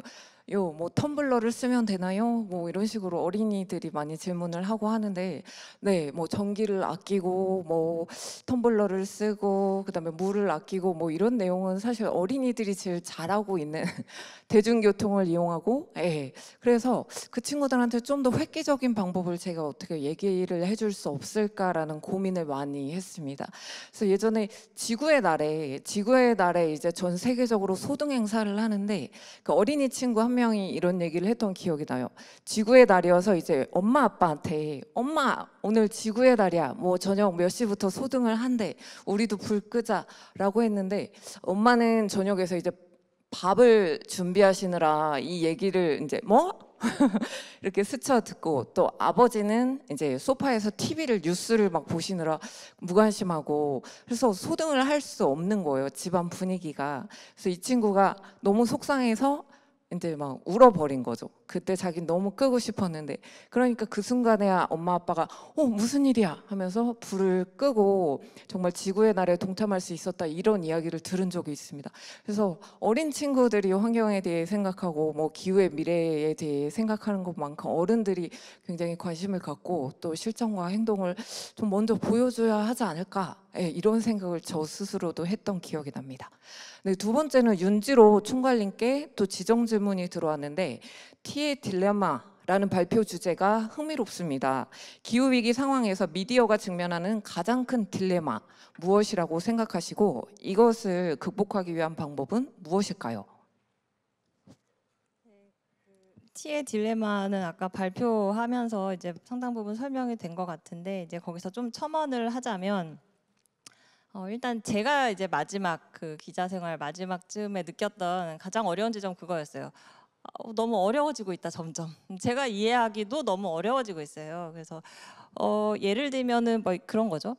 뭐 우리 예전에 아주 예전에 처음 막 전기가 보급되던 시절에 뭐 테슬라와 에디슨 간에 AC/DC 그 전쟁이 있었다, 뭐 이런 거 알잖아요. 이제 역사책으로 이제 알던 건데, 최근에도 이제 그런 논쟁이 다시 벌어지고 있대요. 이제 예전에 뭐 석탄화력이나 이렇게 물 끓여서 전기 만드는 이런 거에서 이제 인버터 계통의 전원들이 막 들어오면서 이게 또 다시 AC가 맞냐 DC가 맞냐 이런 논란이 벌어지고 있다는데, 이거를 이제 듣고 있으면 막 너무 그 기술적으로 너무 복잡한 내용이고, 이거를 내가 맞는지 뭐가 어느 쪽을 편을 드는 게 맞는지 뭔지 그 판단하기조차도 너무 어렵고, 그러니까 정보원을 누구 말을 들어야 되는지 그걸 판단하는 것도 어렵고, 그런 이제 어려움. 그래서 이제 어떻게든 이거를 좀 아는 게 필요하겠다 싶어서 알다 보면 약간 현타가 오는 거죠. 근데 이거를 굳이 이걸 보도할 필요가 있는 거야? 나중엔 이제 그러다 보니까 나만 혼자 공부하고 이제 기사는 안 하고 만 쓰고, 혹은 내가 발제를 해도 위에서 역시 똑같이 얘 이걸 근데 뭐 알아야 돼? 뭐 이런 식으로. 그래서 이 뭔가 이제 솔루션 쪽에서 이제 기술 쪽 관련된 굉장히 이제 딥하게 점점 내려가고 있는데, 이제 기자 입장에서 이거를 알기도 어렵지만 안다 한들 이거를 이게 보도할 굳이 가치가 있어? 일반 대중들이 이런 것까지 다 알아야 돼? 약간 이렇게 이제 좀 하는 지점들이 조금 어려운 것 같아요. 그렇기 때문에 사실은 이제 아까 여기 뭐 솔루션 저널리즘 그 말씀하셨지만, 이제 그런 식으로 기성 레거시 미디어에서 다룰 수 있는 솔루션의 영역이 있는 거고, 그 외에 새롭게 등장하는 정말 아주 심층적인 기술에 대해서는 또 이제 기성 매체가 분명히 다루기 어려운 한계도 분명히 있다고 생각을 합니다. 그래서 이런 것들은 이제 전문 매체라든가 이런 데서 이제 충분히 다뤄줘야 되는데, 전문 매체가 기존에 있는 전문 매체 말고도 아까 유럽 사례 보여드린 것처럼 그런 다양한 매체들이 등장을 해야 되는데, 사실은 이제 아까 그 신 교수님께서 뭐 이유 말씀하셨지만, 제가 생각하는 또 다른 이유는 우리나라에서 그런 팩트 체크 전문 기관 혹은 뭐 이런 이제 뭐 기후나 이런 쪽 관련된 전문 매체가 이제 오래 지속 가능하기가 좀 어려운 이유는, 사실 가장 큰 이유는 결국 돈인 것 같습니다. 예. 그러니까 우리나라에서는 일단 뭐 페이월 장벽을 두고서 뭐 기사에 대한 돈을 받는다거나 하는 구조가 먹히지 않는 시스템도 있는데다가, 저런 아까 보여드린 그 외국 사례들은요 다 해외 무슨 재단의 비용을 받고서 비영리로 운영이 됩니다. 근데 우리나라에서 그런 거 돈 대주는 재단이 어디 있어요? 거의 없잖아요. 네. 그게 뭐 무슨 사업 해가지고 몇 천만 원 줄 수는 그런 건 이제 간간이 있지만, 사실 저런 게 운영이 되려면 그 정도 규모로는 안 되는데, 사실 외국에는 저런 식의 펀드들이 굉장히 다양하게 많이 다층적으로 존재를 하고, 그것 때문에 우리가 맨날 인용하는 외국의 무슨 싱크탱크 보고서 그런 거 다 이제 그런 재단 기금으로 운영되는 기구들이거든요. 근데 우리는 그런 재원이 없다 보니까 어떤 그 매체 다양화도 사실 어려운 측면이 있습니다. 그래서 저는 이제 그런 것들이 좀 장기적으로 좀 해결이 돼야 되는 부분이다라고 생각을 합니다. 네, 윤지로 총괄님이 사실은 세계일보에서 환경 분야를 되게 오랫동안 전문적으로 취재를 하신 기자님이어서, 이 언론을 떠나신다고 했을 때 우리가 다들 이거는 큰 손실이다라고 생각을 할 정도로 심층적인 보도를 많이 하셨는데, 그 대중적인 관심이 있을까? 그리고 또 언론사 내부 사정, 이걸 보도를 해야 할지 이해를 시켜야 하고, 그런 현실적인 어려움과 함께 또 재원 마련의 문제에 대해서 말씀을 잘 해주셨습니다. 그래서 사실 기후 관련된 그 서울대 팩트체크 그 센터가 기후 관련된 늘 지원을 하고 거기에서 굉장히 좋은 보도들이 많이 나왔습니다. 근데 그 서울대 팩트체크 센터에서 기후 관련된 지원이 이제 중단이 됐어요. 그게 예산이 부족하고 지원을 받지 못해서 중단이 된 걸로 제가 알고 있어서 굉장히 안타깝다라고 생각을 했습니다. 서울대라는 국립대에서 기후위기 관련된 언론사의 보도를 그렇게 공식적으로 지원하는 프로그램이 있다는 것이 굉장히, 저희는 기자들은 자긍심을 가지고 해마다 또 좋은 보고서들이 많이 나왔는데, 그게 어떤 재원 문제로 중단이 되면서 또 언론사 내부의 기후 보도 자체가 하기 어려운 상황인데 그런 외부 지원까지 중단이 됐기 때문에 더 그런 기획 취재를 하기가 어려워진 상황이 아닌가, 이렇게 생각이 듭니다. 네, 그리고 다음 질문들을 좀 보면 커뮤니케이션 관련된 질문들이 있습니다. 그래서 1.5도 이후에 더욱 심화될 기후변화의 영향을 효과적으로 전달하기 위해서 기후과학자들, 언론과 어떤 방식으로 협력을 강화를 해야 할까요? 라는 질문을 해주셨는데, 이 질문에 대해서는 정수종 교수님과 신우열 교수님께 두 분 다 여쭤보는 걸로 하겠습니다. 네, 신우열 교수님 먼저 말씀해 주시죠. 네, 뭐 사실 말씀 나누면서 이런저런 생각이 들었는데요. 근데 첫 번째는 기자님들 입장에서 솔루션을 꼭 내가 만들어야 한다는 생각은 좀 안 해야 된다라는 생각을 첫 번째로 했어요. 그러니까 기사가 꼭 어떤 솔루션으로 반드시 내 기사 때문에 영향력이 발생한다라는 것은 사실 판타지잖아요. 우리가 늘 바라는 거지만, 다시 말해서 아까 여러 이야기에서 나온 사례처럼 내 기사를 보고 어떤 정치인이 움직일 수도 있고, 아니면 내 기사를 보고 어떤 학생이 지구의 날이니까 불 꺼야지가 될 수도 있고, 그런 것처럼 우리가 기사로 일으키는 영향력은 결국 관계를 통해 사회에 일어난다는 거죠. 그렇기 때문에 아까 강창수 기자님 말씀하신 것처럼 10년 후에 발생할 수도 있는 거죠. 그래서 내 한 아이템이 반드시 솔루션으로 이어져야 한다기보다는 내가 던진 것이 사회의 관계를 통해 발전된다는 생각을 우리가 가지면 더 일단 될 것 같고, 두 번째로는 그 전문가들과의 언론과의 관계 측면에서 저는 이제는 정보원이 아니라 파트너가 되어야 한다는 생각을 합니다.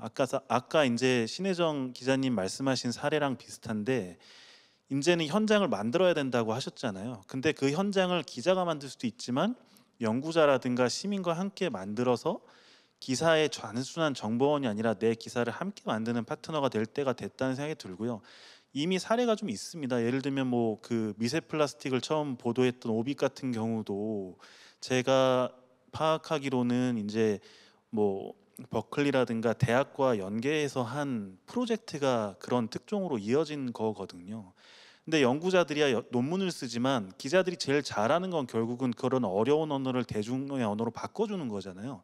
그래서 오빗이 없었으면 미세 플라스틱이 지금처럼 우리가 많이 아는 주제가 되진 않았겠죠. 그렇기 때문에 단순한 정보원이 아니라 같이 파트너십을 가지고 동등한 관계에서의 협업으로, 다시 말해서 내 기사를 생산하는 나의 자리를 누군가와 함께 나눔으로써 오히려 저널리즘의 힘이 세지는 그런 일종의 역설이 우리한테 필요할 때가 되지 않았나, 그런 생각을 해봅니다. 네, 교수님 좋은 말씀 감사합니다. 솔루션에 대한 강박을 버려라. 그렇죠. 문제 제기를 하는 것만으로도 네, 어떤 해결책에 물꼬를 틀 수 있는 또 계기가 될 수 있고, 네, 기자분들 강박을 버리고 저도 버리겠습니다. 그리고 전문가를, 사실 전문가분들 중에 기자들을 되게 싫어하시는 분들이 많이 계세요. 학계에 계신 교수님들. 왜냐면 본인을 정보원으로 활용을 한다, 이런 느낌을 주는 기자들이 있습니다.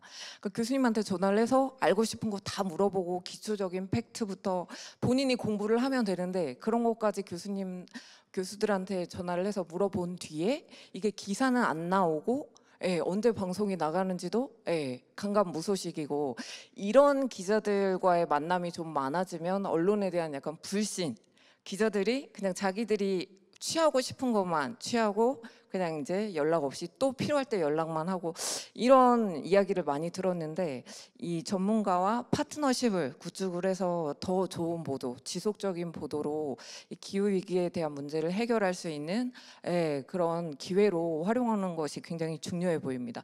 이제 정수정 교수님께 과학자와 비과학자의 기후 위기 소통 현재와 좀 달라져야 한다고 보이는데 어떻게 생각하세요? 네.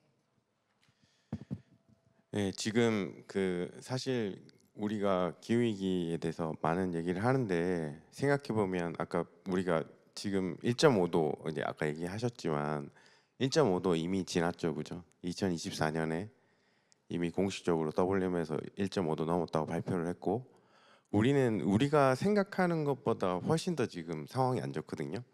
지금 우리가 미래라고 얘기하는 거는 다 시나리오 기반인데 시나리오는 사람들이 이 정도의 온실가스를 배출하면 이런 미래가 올 거야라고 전망한 거예요. 근데 그 전망하는 것보다 우리는 훨씬 더 온실가스 많이 내뿜고 있어요. 지금 2025년 현재 기준으로 보면 작년에도 그랬고 그러니까 시나리오는 2015년부터 작성이 됐기 때문에 그럼 지금 우리가 시나리오에서 봤던 것보다 온난화가 더 빨라요. 1.5도가 빨리 왔어요. 훨씬 더 폭염이 심해요. 당연하죠. 시나리오보다 더 많이 배출하고 있으니까. 그런 상황이에요. 그렇기 때문에 실제로 지금 이런 정보들이 굉장히 빠르고 더 확산력 있게 나가야 되는 상황이라서 저 같은 과학자들도 이제 계속 노력을 해야 되죠. 사실은 이런 것들을 기자분들이 뭐 다 이해해서 쓰라고 하면 힘든 부분이고 조금 저희 같은 뭐 교수나 과학자나 연구원분들도 어느 정도 그런 사명감을 좀 가져야 될 것 같아요. 기후변화를 연구하는 사람들은 그거를 알리는 것도 중요하고 그리고 이제 기자분들도 조금 아까 이제 신 기자님이 중요한 부분 얘기해 주셨는데 공부를 조금은 하고 질문하는 게 좋지 않겠냐. 너무 처음부터 질문을 하면 이게 친절하지 않은 교수님들은 얘기하기 싫어서 이제 끊어버리니까 그렇게 될 경우에 이제 좋은 연구도 밖으로 못 나가는 거죠. 그래서 지금 보면은 우리가 이 세상이 많이 변해야 돼요. 많이 변해야 되고 저는 이 기후 변화를 바꾸려면 제가 칼럼에도 썼는데 거의 문화혁명이 벌어져야 된다.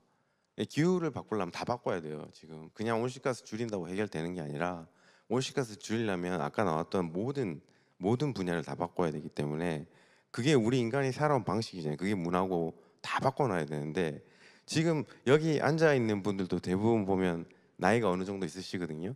우리는 초중고에서 이런 교육을 받은 적도 없어요. 그러니까 지금 이미 기성세대가 돼서 뭘 바꾸는 게 쉽지가 않거든요.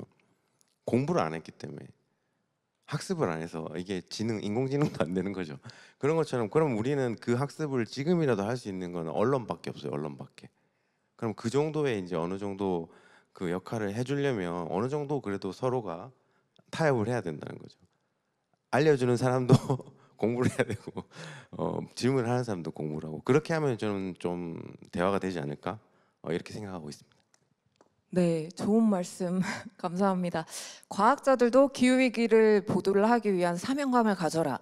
그리고 기자들은 공부를 해라. 라는 아주 좋은 말씀 해주셨습니다. 이번에는 언론에 대한 질문들도 있는데요. 먼저 중앙일보 청건필 기자님께 질문을 하겠습니다. 기후위기에 대한 대중의 관심이 뜨거운데도 언론에서는 재난이 터지지 않으면 보도되지 않는 게 현실입니다. 필드를 뛰는 기자들이 열심히 발제를 해도 언론사 내부에서 주목받지 못하고 묻히는 경우가 많은데요. 실제로 그런가요? 또 이런 문제를 해결하기 위해서는 좀 어떻게 하면 좋을까요?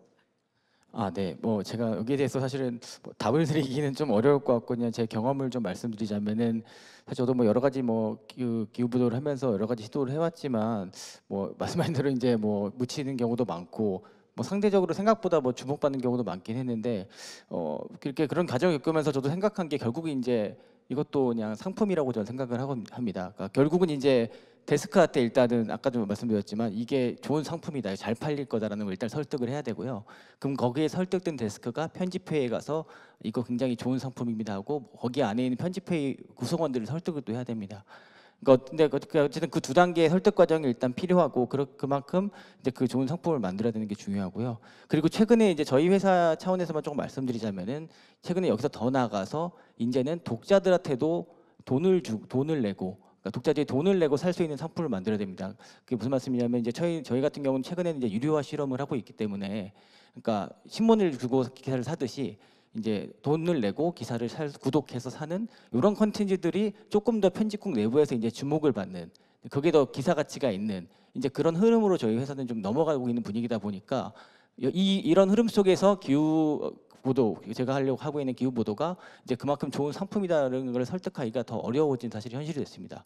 그렇다 보니까 오히려 예전보다 그런 뭐 여러 가지 기후 저널리즘에 대한 시도라든지 뭔가 그런 여러 가지 이제 컨텐츠적인 그런 실험들이 더 이제 어려워진 것도 현실이고요. 그러니까 결국은 이제 결론으로 돌아가자면 이제 결국 이제 좋은 상품을 만들어야 되는데 그러려면은 뭐 흔히 이제 돈을 주고 보는 기사들의 이제 뭐 공통점을 보면은 어떤 인사이트를 주거나 아니면 나에게 진짜 돈이 되거나 아니면 효능감을 주는 기사들이 결국은 이제 독자들이 이제 돈을 내고 보는데 기후보도 역시도 이제 뭔가 직접적인 돈이 될 수도 있죠. 기후도 요즘에는 뭐 여러 가지 경제적인 관점이 있으니까요. 근데 뭐 그런 거 외에도 어떤 그런 좀 효능감을 줄 수 있는 그런 통찰력을 줄 수 있는 뭔가 그런 거에 대한 좀 고민과 시도들이 좀 더 앞으로 좀 더 있어야 되지 않을까. 저도 이제 그런 부분들을 항상 고민하고 있다는 말씀을 드리겠습니다. 네, 청 기자 말을 들어보면 이제 기후 뉴스도 팔리는 기후 뉴스를 만들어야 하는 거죠. 일단은 아침에 기획회의에 가면 모든 언론사 전 분야에서 발제한 뉴스들이 기획회의에 이제 올라옵니다. 경제부 뉴스 있고 정치부 뉴스. 근데 거기에서 기후 뉴스가 이렇게 픽이 돼서 9시 뉴스까지 저희도 살아남고 신문사의 이 메인 뉴스 일면에 간다든지 뭐 이런 자리를 차지하려면 기자가 사실 세일즈를 하는 게 굉장히 중요하거든요. 그래서 이게 왜 필요한 기사인지 이런 것들을 여러 단계를 거쳐서 어필을 하고 그리고 최종적으로 생산되는 그런 수순을 이제 거치게 되는데 이런 것들이 이제 유료 콘텐츠화가 되면 더 정말 팔리고 이게 돈이 될 만한 그런 기후 뉴스를 생산을 해야 한다. 이런 또 압박감이 있을 수 있는데 취약계층에 대한 보도라든지 우리가 기후를 취재할 때 반드시 놓치면 안 되는 그런 또 기사들이 그렇게 팔리는 기사인가 하면 그렇진 않거든요. 그럼 뭐 팬시한 영상이 있거나 한 그런 뉴스들이 아니기 때문에 그거에 대해서는 언론사가 뭐 시청률이나 이게 뭐 광고 수입이나 이런 것들과 함께 언론사의 어떤 공영적인 사명감 같은 것들을 가지고 기후 뉴스를 좀 보도하는 그런 시각들이 좀 정착이 많이 됐으면 좋겠다 이런 생각이 듭니다. 그리고 미디어 관련된 질문들이 또 있는데 그 미디어 환경이 변화하면서 레거시 미디어보다 디지털 매체를 활용해서 정보를 습득하고 공유하는 일이 일반화되고 있는데요. 그래도 뭐 팩트 체크나 레거시 미디어가 수행해야 할 역할도 여전히 있을 것 같은데 어떤 저널리즘적인 기준이 있으신가요? 라고 질문을 하셨습니다. 이거에 대해서는 신혜정 기자님이 한번 답변을 해주셨으면 좋겠습니다. 네. 사실 저는 이 질문을 보고서 든 생각은 레가시 미디어든 어떤 그 방식의 미디어든지 신생 미디어든 간에 언론으로서 역할을 하려고 한다면은 결국에는 그 원칙은 똑같다라고 생각을 했거든요. 말씀하신 대로 이제 정확한 정보 전달을 하고 팩트 체크를 하고 또 이제 소외계층에 대한 이제 균형적인 시각을 갖고 보도를 하고 근데 레가시 미디어와 이제 디지털 미디어가 이제 그 차이가 되고 어떤 저널리즘적 기준을 좀 달리해야 되는 부분들이라면은 이거는 사실 어떻게 보면은 달리한다기보다는 기존의 레거시 미디어가 새로 이제 뜨고 있는 디지털 미디어로서 맞춰가야 되는 부분인 것 같은데요. 아까 천건필 선배께서 말씀하신 것과 같은 이제 팔리는 기사가 무엇인가를 찾느냐인 것 같습니다. 저는 레거시 미디어가 되게 못하는 것 중에 하나가 상품을 파는 거, 그러니까 수용자들의 입장에서 내 기사가 재밌을 것인가를 생각하는 거라고 보거든요. 아까 이제 신방실 선배께서 내부에서 어떻게 기사 세일즈가 되느냐를 설명을 해주셨지만 저희가 내부 세일즈는 많이 해봤는데 일단 기사가 나가면은 뭐 얼마나 읽히든 뭐 하든 저의 뭐 곡과 상관이 없기 때문에 그게 뭐 얼마나 재밌든 아니든 간에 별로 상관이 안 하고 그리고 저희는 이제 저희 기본적인 인식은 언론이 그 문제 세팅 뭐라고 해야 될까요? 어떤 이제 언론이 문제 제기를 해야 된다. 지금의 이슈를 선점하고 세팅해야 된다라는 이게 되게 그 공급자 마인드를 갖고 있어요. 그래서 그것 때문에 오히려 이제 기존 레거시 미디어가 보도를 하던 기후 기사가 안 읽히고 오히려 이제 어떤 이름도 모르던 유튜버가 썼던 유튜버가 짧게 만든 기후 관련 쇼츠가 더 잘 팔리는 일이 발생을 하는 것 같고요. 그래서 저는 여기에서 언론의 역할을 할 거라면 언제나 그 기본 원칙은 똑같지만 결국에는 어떤 언론이든 간에 레거시든 뭐 디지털이든 그거를 융합해가는 회사든지 간에 이제 누가 내 기사를 보고 무엇을 느낄 것인가에 대해서 잘 생각을 해보는 게 가장 중요하지 않을까라고 생각합니다. 네, 좋은 말씀 해주셨습니다. 수용자의 입장에서 생각해보는 기후 보도가 정말 필요할 것 같습니다.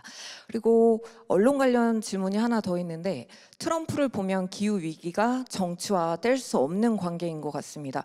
기후 위기 관련 저널리즘에서 과학부 기자와 정치부 기자의 입장이 어떤지 또 언론사 안에서 합의된 기사를 쓰고 있는지 궁금합니다. 라는 질문을 해주셨어요. 이 질문에 대해서는 제가 뭐 언론사의 사정은 다 다르겠지만 제가 답변을 드릴 수 있을 것 같은데요. 합의된 입장이 없습니다. 그리고 서로 어떤 보도를 하고 있는지 사실 정확하게 저희가 모릅니다. 뉴스가 나간 뒤에 압니다. 저희도. 그래서 최근에 어떤 에피소드 하나가 있었는데 제 주변에 친한 환경단체에 계시는 분께서 KBS 9시 뉴스에 뭐 어떤 뉴스 나가던데 이걸 봤냐고 저한테 물어보시는 거예요. 아니 저는 못 봤다고. 어떤 내용이냐라고 했더니 그 삼척에 있는 석탄 화력 발전소인 그 블루파워 그 석탄 화력 발전소 가동률이 10% 이하로 떨어져 있다. 근데 이게 전력을 운반하는 송전망이 부족하기 때문이다. 이런 내용의 이제 보도였습니다. 경제부 기자가 리포트를 한 건데 그 리포트의 문장들을 보다 보니까 이렇게 전력망 자체가 부족해서 이렇게 값이 싼 석탄 화력발전소의 전기를 쓰지도 못하고 있다라고 보도를 했어요. 근데 저는 이 뉴스가 어떻게 제작이 됐는지도 모르고 그냥 나중에 이제 다시 보기를 통해서 봤는데 저희 아까 뭐 환경부 출입 기자가 이 기후 위기를 바라보는 관점 그리고 경제부 기자, 정치부 기자가 바라보는 관점들이 다 다르잖아요. 이렇듯이 언론사 안에 뭔가 합의된 방향이 있는 게 아니라 그냥 각자의 방향대로 보도를 하고 있는 대표적인 사례가 아닌가라고 생각을 합니다. 환경부 출입 기자라면 이 석탄 화력발전소 에너지가 값이 싸다는 이유만으로 이걸 써야 한다라는 보도를 하기가 어려웠을 텐데 경제부 기자의 입장에서 보기에는 그렇게 뭐 삼척의 화력발전소 다 지어놨는데 이게 너무 아깝다라고 보도를 할 수 있는 거겠죠. 또 그쪽 데스크나 부장들이 그렇게 판단을 한 것 같다라고 생각이 들고요.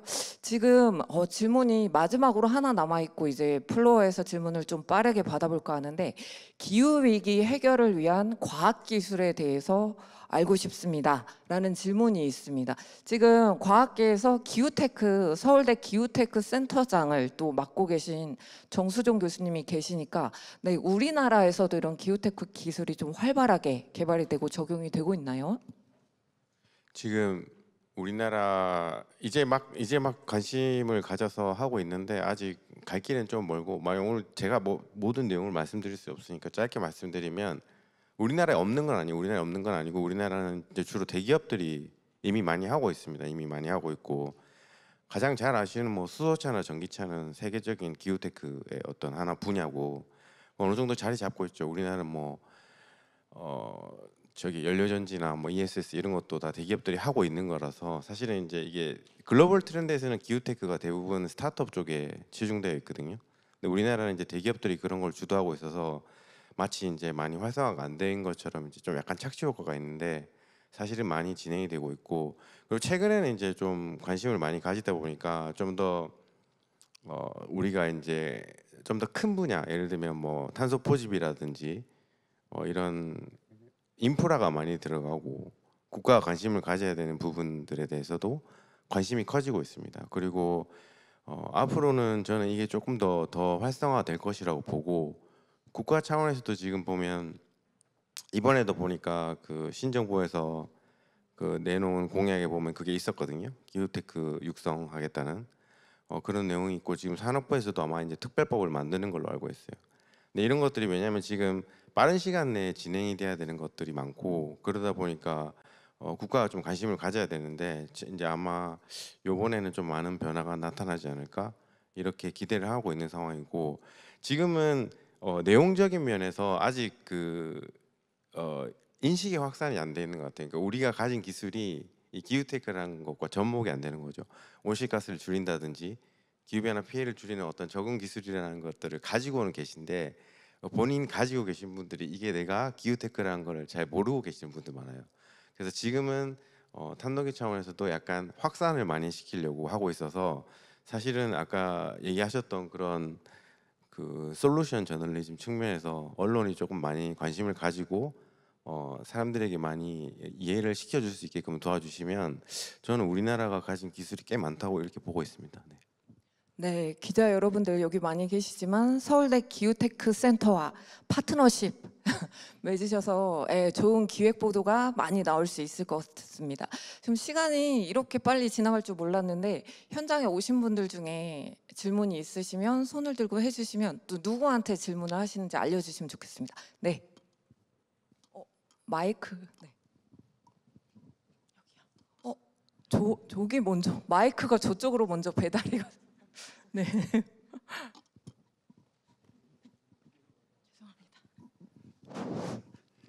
예, 연세대학교 명예교수 조원철입니다. 오늘 와서 굉장히 긍정적인 표현을 하나 봤습니다. 오늘 주제 발표하신 분께서 대응이란 말을 썼어요. 대응. 환경단체에서 또는 기후 쪽에서 지금까지 사용해오던 가장 즐겨 사용하던 용어가 회복, 그 다음에 적응, 여기까지 왔습니다. 그러나 우리말의 뜻을 잘 새겨보시면 회복, 적응보다는 대응이라고 하는 보다 적극적인 용어를 지금 사용하고 있는 데 대해서 굉장히 고맙게 생각합니다. 그리고 진행자도 지금 계속 재난이란 말을 썼는데 제가 재난방송 매뉴얼을 만들어 본 사람이기 때문에요. 네. 재해 대신에 재난으로 가야 하는 것이 맞습니다. 그렇게 오늘 긍정적인 좋은 결과를 하나 가져왔고, 그 다음에 두 번째 말씀드리고 싶은 것은 우리 시민들에게 마이크 갖다 대놓고 기후변화의 원인이 어디에 있냐고 한번 물어보세요. 대부분이 95% 이상이 전부 기업이라고 생각합니다. 정부 정책의 잘못으로 인해서 전부 기업의 원인이 있다고 생각을 합니다. 이것은 우리 언론에서 기후변화의 실체를 시민들에게 보도해주는 적이 없어요. 아까 초등학생들 이야기를 들었습니다마는 그거는 교육용 자료로 사용한 거고요. 예를 들어서 대기층 맨 꼭대기에서부터 저 바다 깊은 데까지 기후변화의 실제 현상이 어떻게 각 영역별로, 물리적인 영역별로 어떻게 일어나는지를 좀 제대로 보도 한번 해주세요.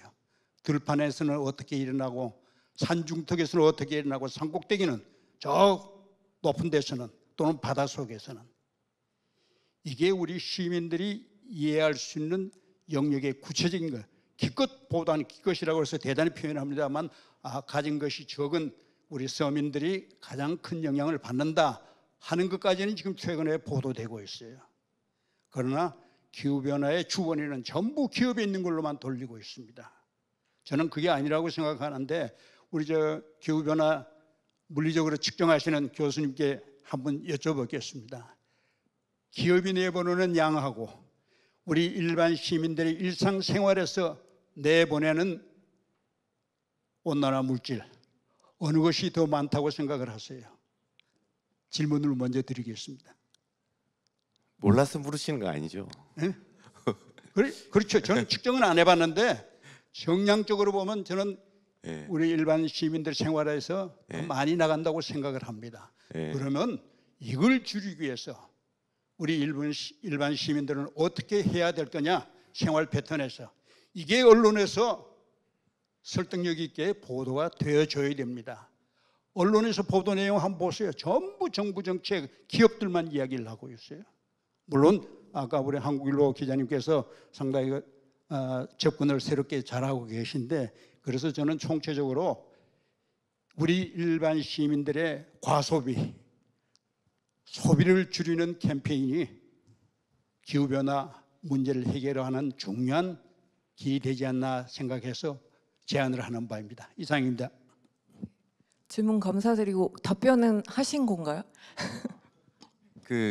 아니, 마지막 말씀하신 거는 저희가 굉장히 공감하는 부분이고 저도 똑같이 많이 얘기를 하는데요. 이제 기후변화 그러니까 우리가 기후변화 유발물질 뭐 탄소를 기준으로 봤을 때 가장 많은 건 에너지죠. 그래서 이제 에너지 전환 얘기를 하는 건데 에너지를 누가 많이 쓰느냐에 집중하면 산업이죠.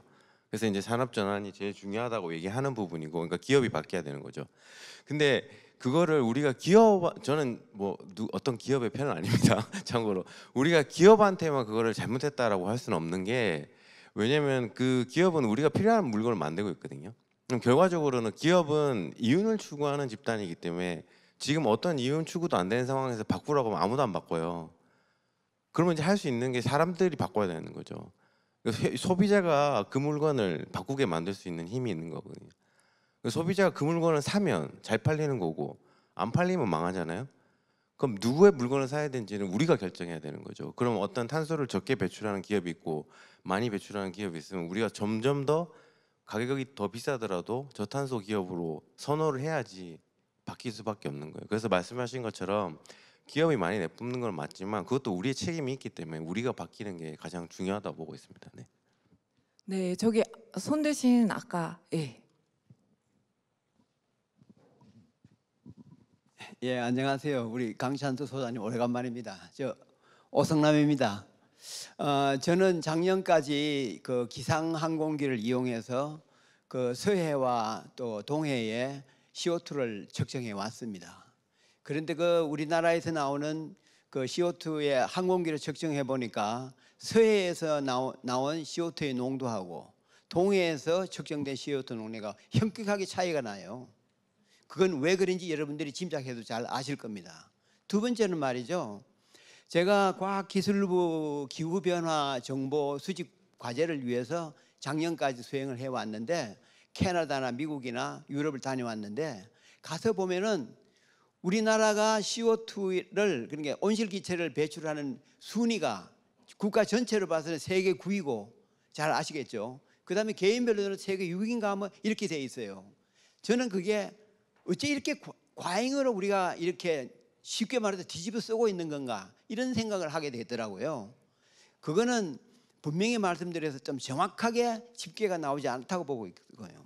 세 번째는 또 하나는 뭐냐 하면은 지금 아까 트럼프 대통령 이야기도 나왔다시피 우리나라 국민들이나 세계적으로 볼 때 기후변화라 그러면은 그냥 언론에서 나와 있는 뭐 홍수가 난다든지 뭐 폭염이 난다든지 이렇게만 생각하고 있는데 사실은 그거 이상으로 다른 의미가 있거든요.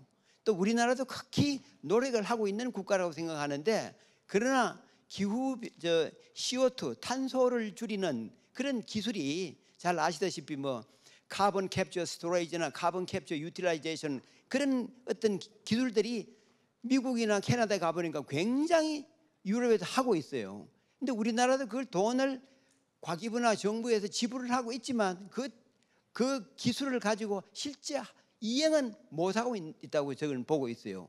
단 한 군데 지질자원연구원에서 탄소 캡처해가지고 그 스토리지 하는 그거는 하고 있는데 그 외에는 없다고 보고 있어요. 연구비는 받아가지고 정부에서 쓰고 있더라고요.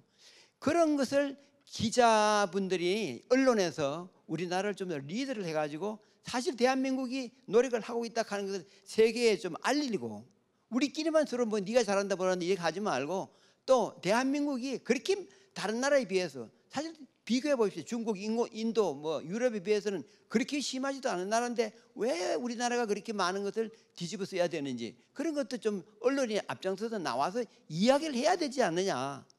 또 기술도 돈만 받아가지 말고 받아갔으면 그 기술을 개발하는 쪽으로 리드를 해야 되지 않느냐. 저는 그렇게 생각하는데 어떻게 생각하는지 우리 강찬수 소장님 좀 말씀해 주시기 바랍니다. 네, 잠시만 시간 관계상 이게 마지막 질문이 될 것 같고 강찬수 소장님께서 짧게 핵심만 답변해 주십시오.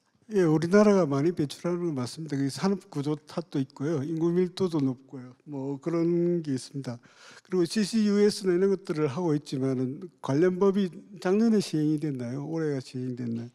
근데 법은 시행이 됐지만은 구체적으로 그걸 이행하려면은 관련 세부적인 사항들이 이제 규정이 돼야 되는데 세부적인 사항들, 뭐 환경영향 평가는 어떻게 하고 관리는 어떻게 할까 이런 세부적인 내용들은 아직 정해지질 않았습니다. 그러니까 실행에는 아직 못 들어간 거다 이렇게 보고 있습니다.